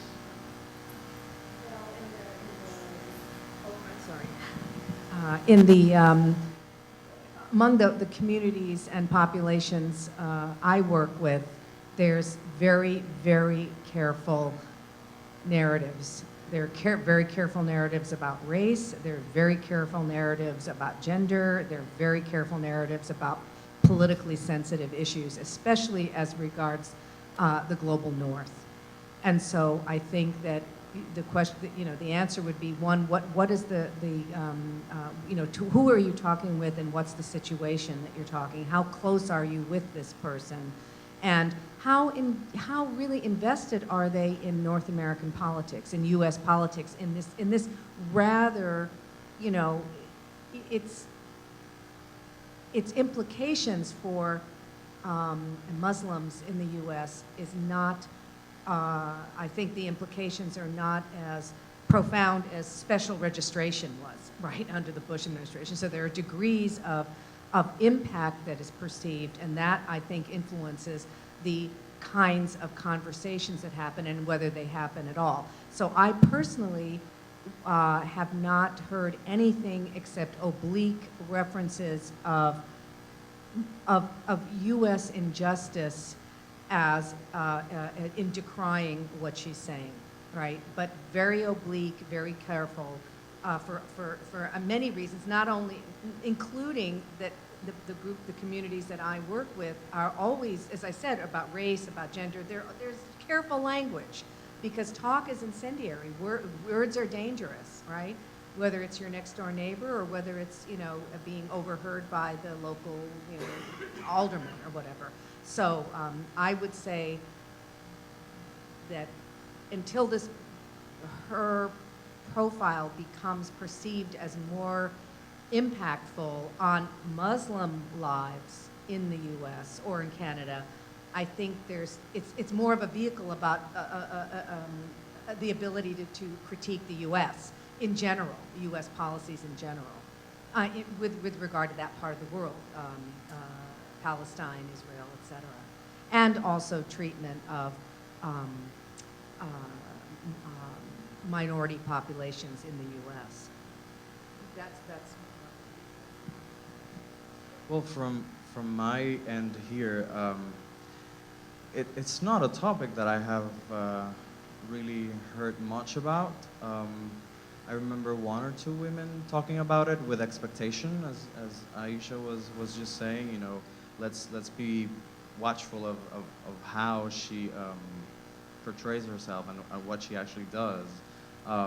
I think that has a lot to do with our own local politics and the fact that in this current government there were so many women also in the governor's cabinet, for example, or within the legislature, and people are just prone to be in this moment of our histories somewhat cautious and even cynical at times. So there's just expectation. Obviously there is a sense of accomplishment that, there's a woman who's Muslim and who actually made it, but then let's wait and see who is this woman and what she actually does, or the policies that she pushes forth. But again, I think overall it hasn't been a topic that I have heard much about. That doesn't mean that it is not addressed or talked about in much more complicated and nuanced ways.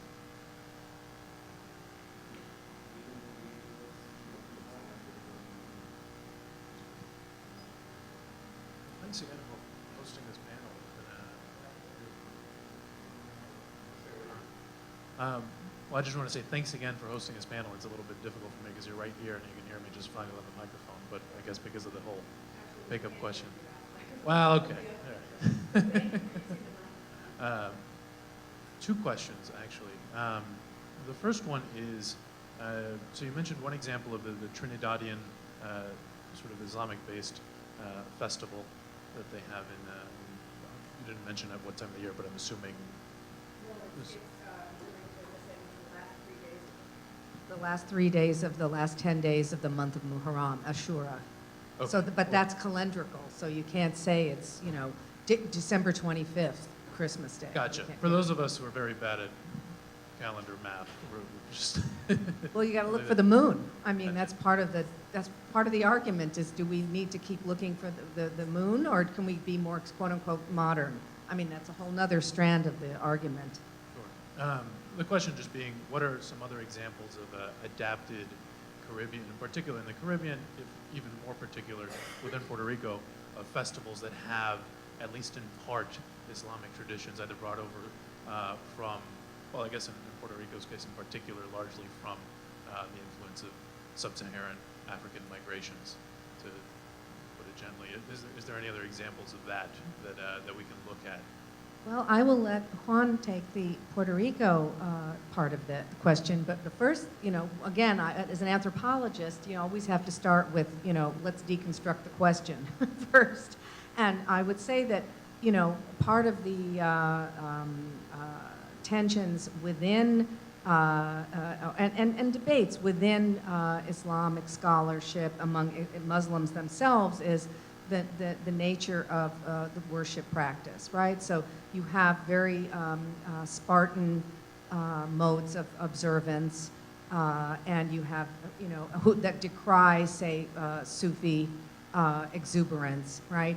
You have, you know, variations of what kinds of ritual observance should be made and how they should be done. So the and so, for example, even you have the Muharram in Persia, in Iran today, which has self-flagellation and lots of crying and other kinds of bodily expressiveness that doesn't really make it in India very long, right? There's, you know, because of there's more of a Sunni influence and also non-Muslim, right, influence. So even Muharram takes on different dimensions or different expressions in the old world. So then you have to then you would ask yourself, well, who brought the Islam here? That we can still recognize historically, because, you know, clearly, you know, Islam came with free. You know, I like to always emphasize, not all Africans came to the New World as enslaved, right? The majority, perhaps, but, you know, we don't really recognize Islamic practices from enslaved or free Africans because of the length of time that's passed. I would say that probably you would find it in music, right? But that may be more African, but certainly percussion is a Muslim, you know, a Muslim expression in many Muslim cultures around the world, the importance of percussion, even if other kinds of musical developments are not, you know, center stage, no pun intended.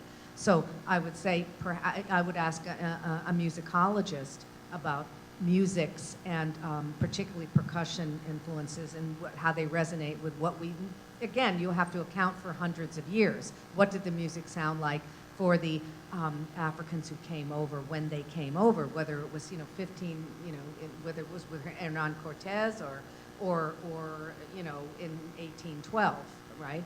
So I would say that what we do then have within historical memory is South Asian or Indian traditions. And again, because Islam is kind of Spartan in its expression among the folks who came here, lots of text, you know, reading the Quran, lots of prayer. There are qasidas or songs that are sung, that are hymns, basically, just like bhajans for the Hindus. It's spiritual or sacred music sung.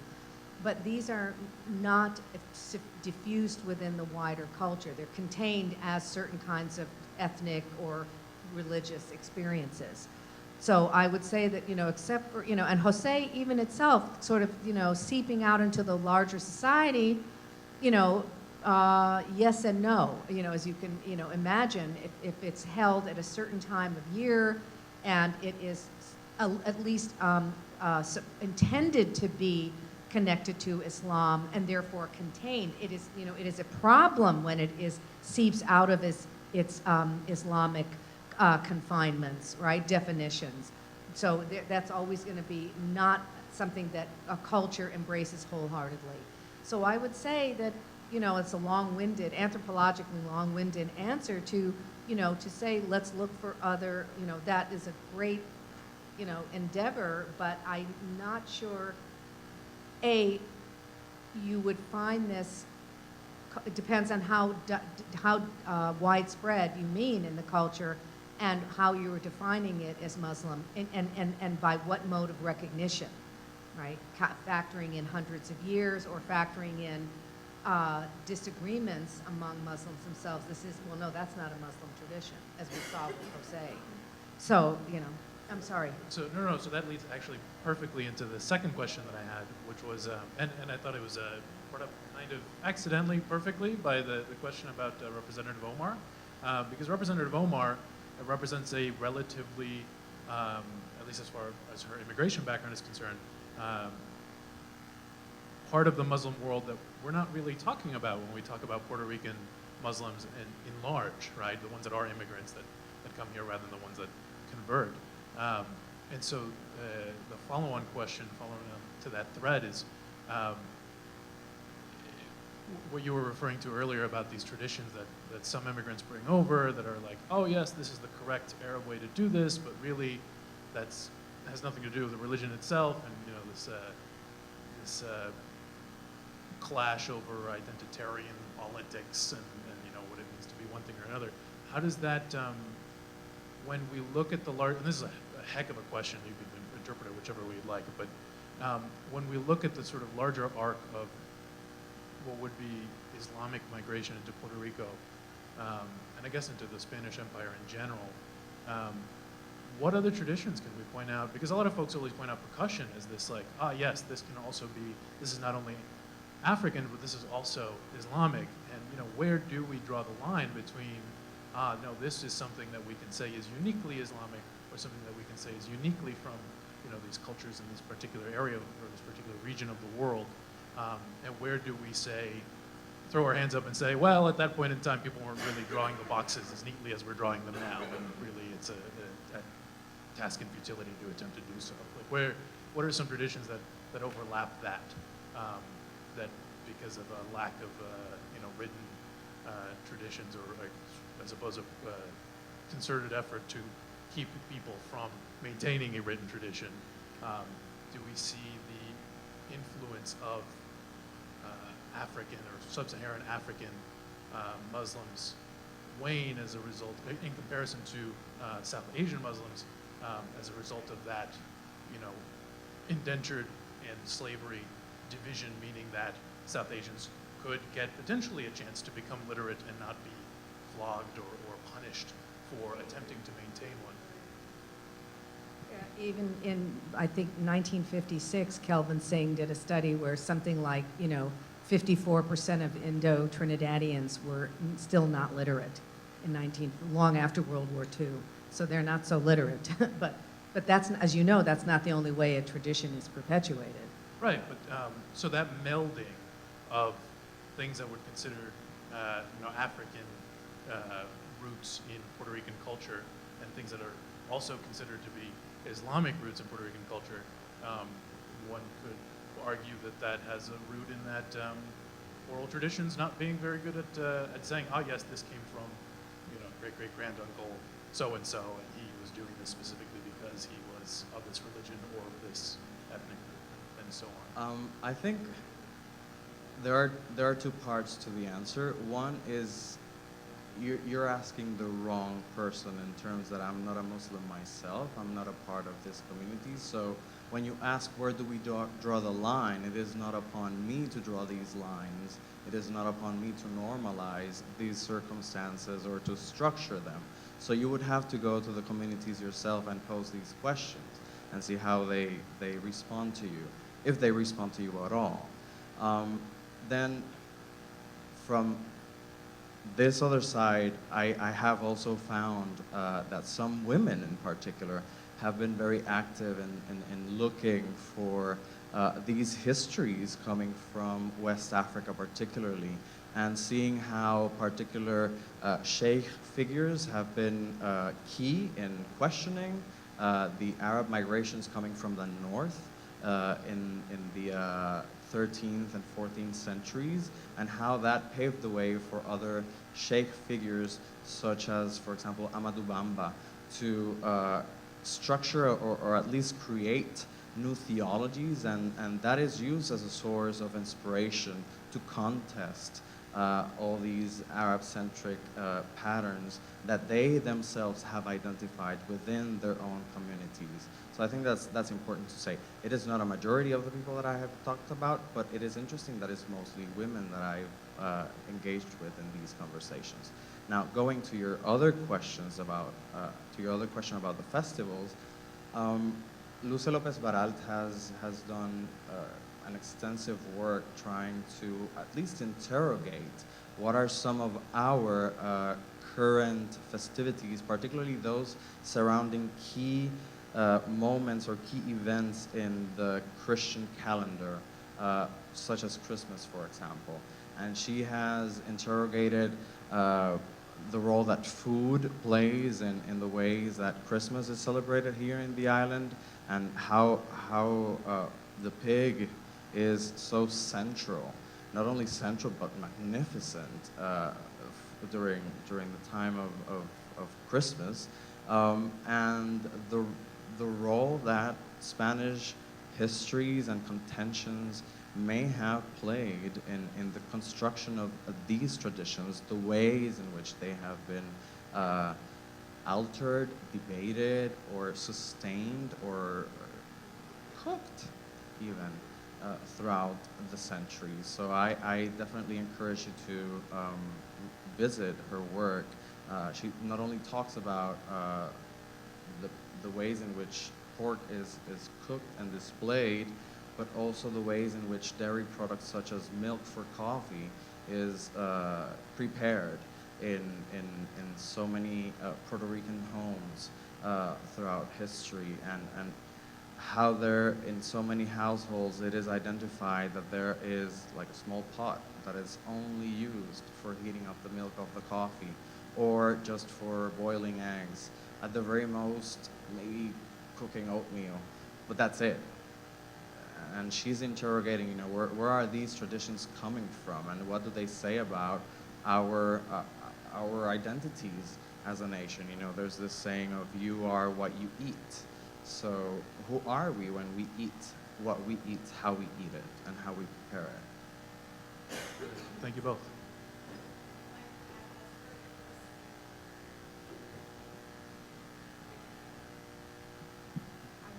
I would like to add that's very interesting when you mentioned that tradition, how to boil, which pot to use. I'm a Muslim and I'm a Palestinian Muslim. So yes, I boil eggs in a special pot. I don't use that for boiling, for example, milk or anything. It's just special. So maybe there are like links or something, because here I'm a PhD student now in literatures and also an RA for Professor Posada. She's a linguistic professor. So she asked me to look into Arab communities, since I am an Arab, a Palestinian Arab, how they retain language, because she's a linguist. So I've been like reading through a lot, and I read some articles you wrote.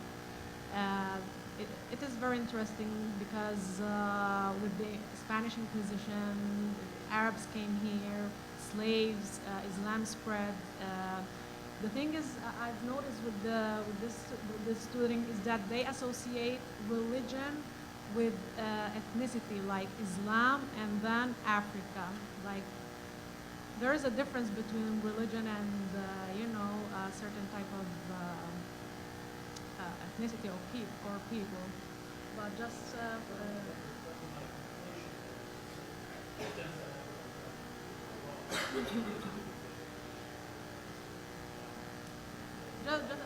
I was just making a comment and talking also about pigs. How, Dr. Aisha, how does the pig in that picture fit in as a celebration, maybe an Adha celebration, where when as a Muslim we don't eat it, it's like prohibited. How, why the pig was chosen, for example? So it raises a question how about the identity of Buka Manyan. Exactly. Yeah. Sorry. Thank you. That's the delicious mystery, because remember, these depictions are meant to focus on Vodou, Yeah. and non-Muslim Haitians, like non-Muslim Puerto Ricans, don't have any problem eating pork, right? I mean, it's a delicious meal. So these representations are a kind of, maybe we can say, pastiche or syncretism, where you have the predominant depiction is certainly from Vodou, and it's certainly about Bukman, the Ungan, or the Vodou priest, right? And that's why I think the painting that I showed on the far right was particularly interesting, because he seems to look much more Islamic in his representation, certainly more than the one on the far left, or the first one I showed. But again, it's speculative. But of course, may I say, an observant Muslim would not be sympathetic to these renditions and would say, well, the pig wouldn't be, as you say, just put in such a prized position. Moreover, as I have, when I've written and published about this in much more detail, the question also is, what kind of a Muslim is, I didn't mention this because it didn't want to go on too long. Part of the alleged ritual was sacrificing the pig and then drinking the pig's blood, that everybody has to, and so my question is, what kind of a Muslim is going to drink animal blood? No, not, So this is a kind of very fluid oral tradition that clearly in these depictions, these are not Muslim artists, right? Yes. But Haitian Muslim, as you heard from some of the brief passages that I quoted, deal with them in different ways. Well, it wasn't a pig, it was a lamb. So that's that problem solved. Or it was, maybe it was a pig, but it wasn't a black pig, it was a white pig because we could kill it because that's anti-French colonialism. So these, as an anthropologist, these are the kinds of interpretations that we get up in the morning for. So that's what I would say. Either you deny it, one would deny it altogether and say, well, this is not our tradition. I don't, Bukman, whatever he carried around in his pocket, we don't care. This is not proper. This is not Islam. I mean, gosh, that's said about Jose, which has a lot more clear provenience than the Bois Caiman assembly. But you can either deny it or reject it, or you can make variations on the pig theme, which is so fascinating, because then it's like having your cake and eating it too. You can, acknowledge I'm a Haitian, because it's very important. I'm Haitian, I'm not Haitian, but to be Haitian, and that can never be severed from Vodou, but I'm also a very devout Muslim, so how do I make my peace with that, so to speak? Thank you very much. Yeah, thanks for the question.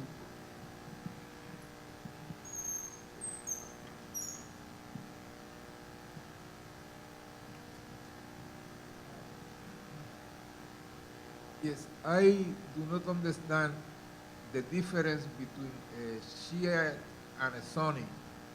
And I would like to know what the difference is and which type of Islam do they practice in the Caribbean. That's a question. And the other thing is, in Trinidad, some years ago, I don't know whether it was in the 80s or 90s, there was a small group that was leader by Abu Bakr, something like that. The Jamaat al-Muslimin. And he took over the parliament. And, 1991. and stayed there for some months or some weeks, something like that. Could you,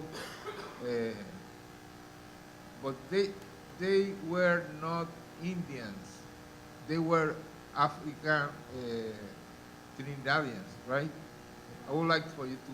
For the most part, I'll answer both questions as quickly as I can, and then maybe Juan, if you have something to add. The Jose story is intimately connected to the Shia-Sunni division. As the story goes, and I'm not a theologian, but this is how I understand the story. When the Prophet Muhammad passed away, there were wars of succession. Who was going to assume the leadership? And there were two basic camps or schools of thought, and they were fighting, and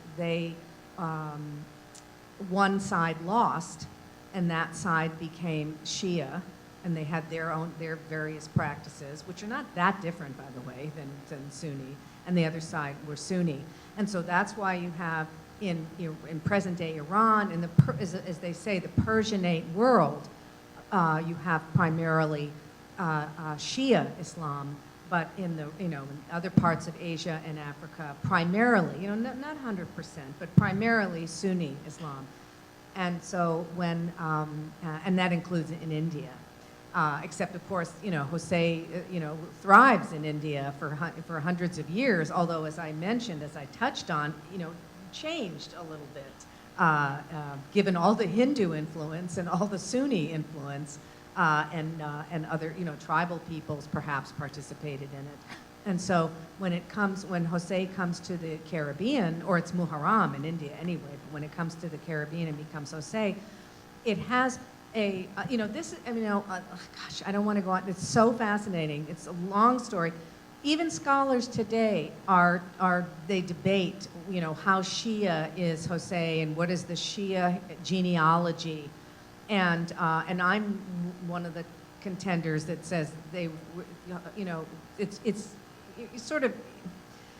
it's not very important that that the Jose may have started out as the Shia mourning ritual. Maybe I didn't say that again. I only have a certain amount of time.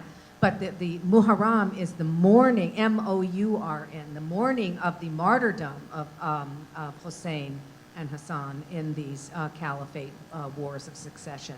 So it's a very sad commemoration, right? And so this roots of it isn't as central when it comes to the Caribbean, partly because we don't really know how many Shia were among the Muslims who came on the ships as indentured laborers, right? And minimal, probably, from everything else that transpires. And also, you have to ask yourself, why would, any kind of ethnic or religious or racial, whatever, identification has to have a particular significance. It has to have a certain set of stakes in a given moment. And there were no stakes in the Caribbean to assert one's Shia-ness. Today, it's quite in ways that I can't take the time. It's in my book that I just finished. So don't worry, don't be alarmed. I'm not going to go on and on about that.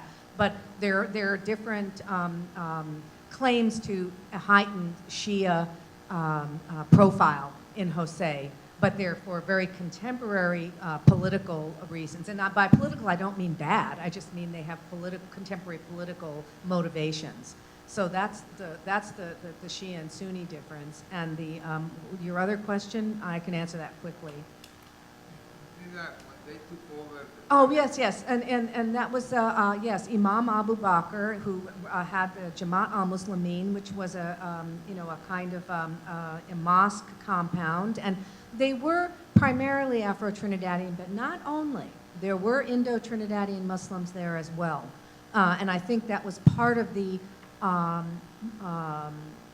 something that they were interested in emphasizing, that we are not exclusive, we are not racial, unlike the British colonizers, unlike the Euro-Christians, we are not racial. So the majority were Afro-Trinidadian, but not exclusively.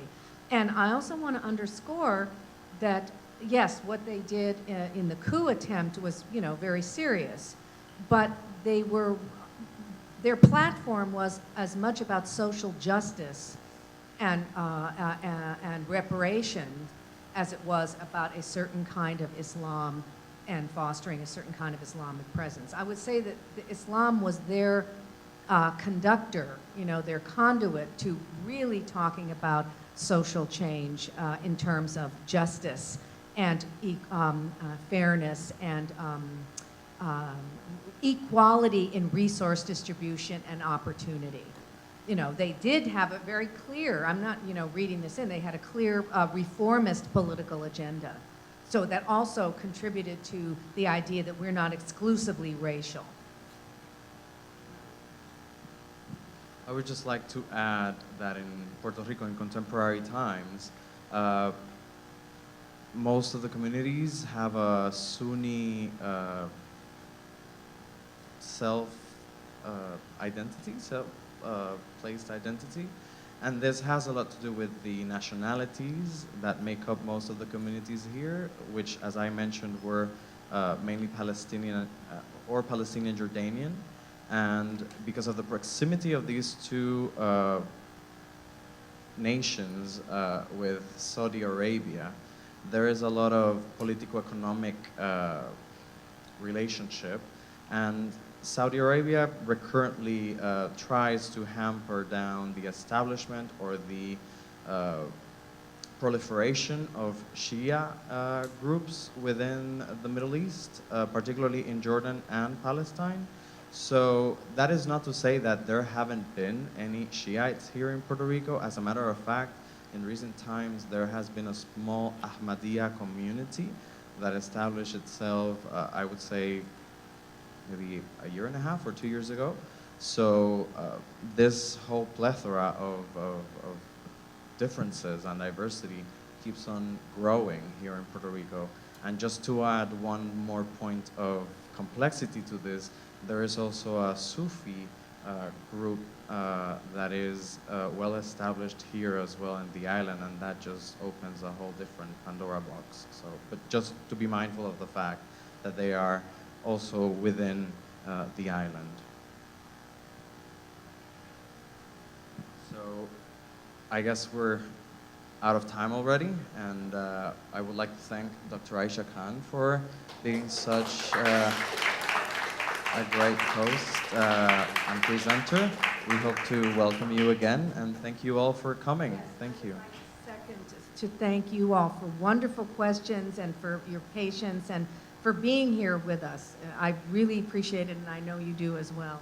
Thank you. Thank you.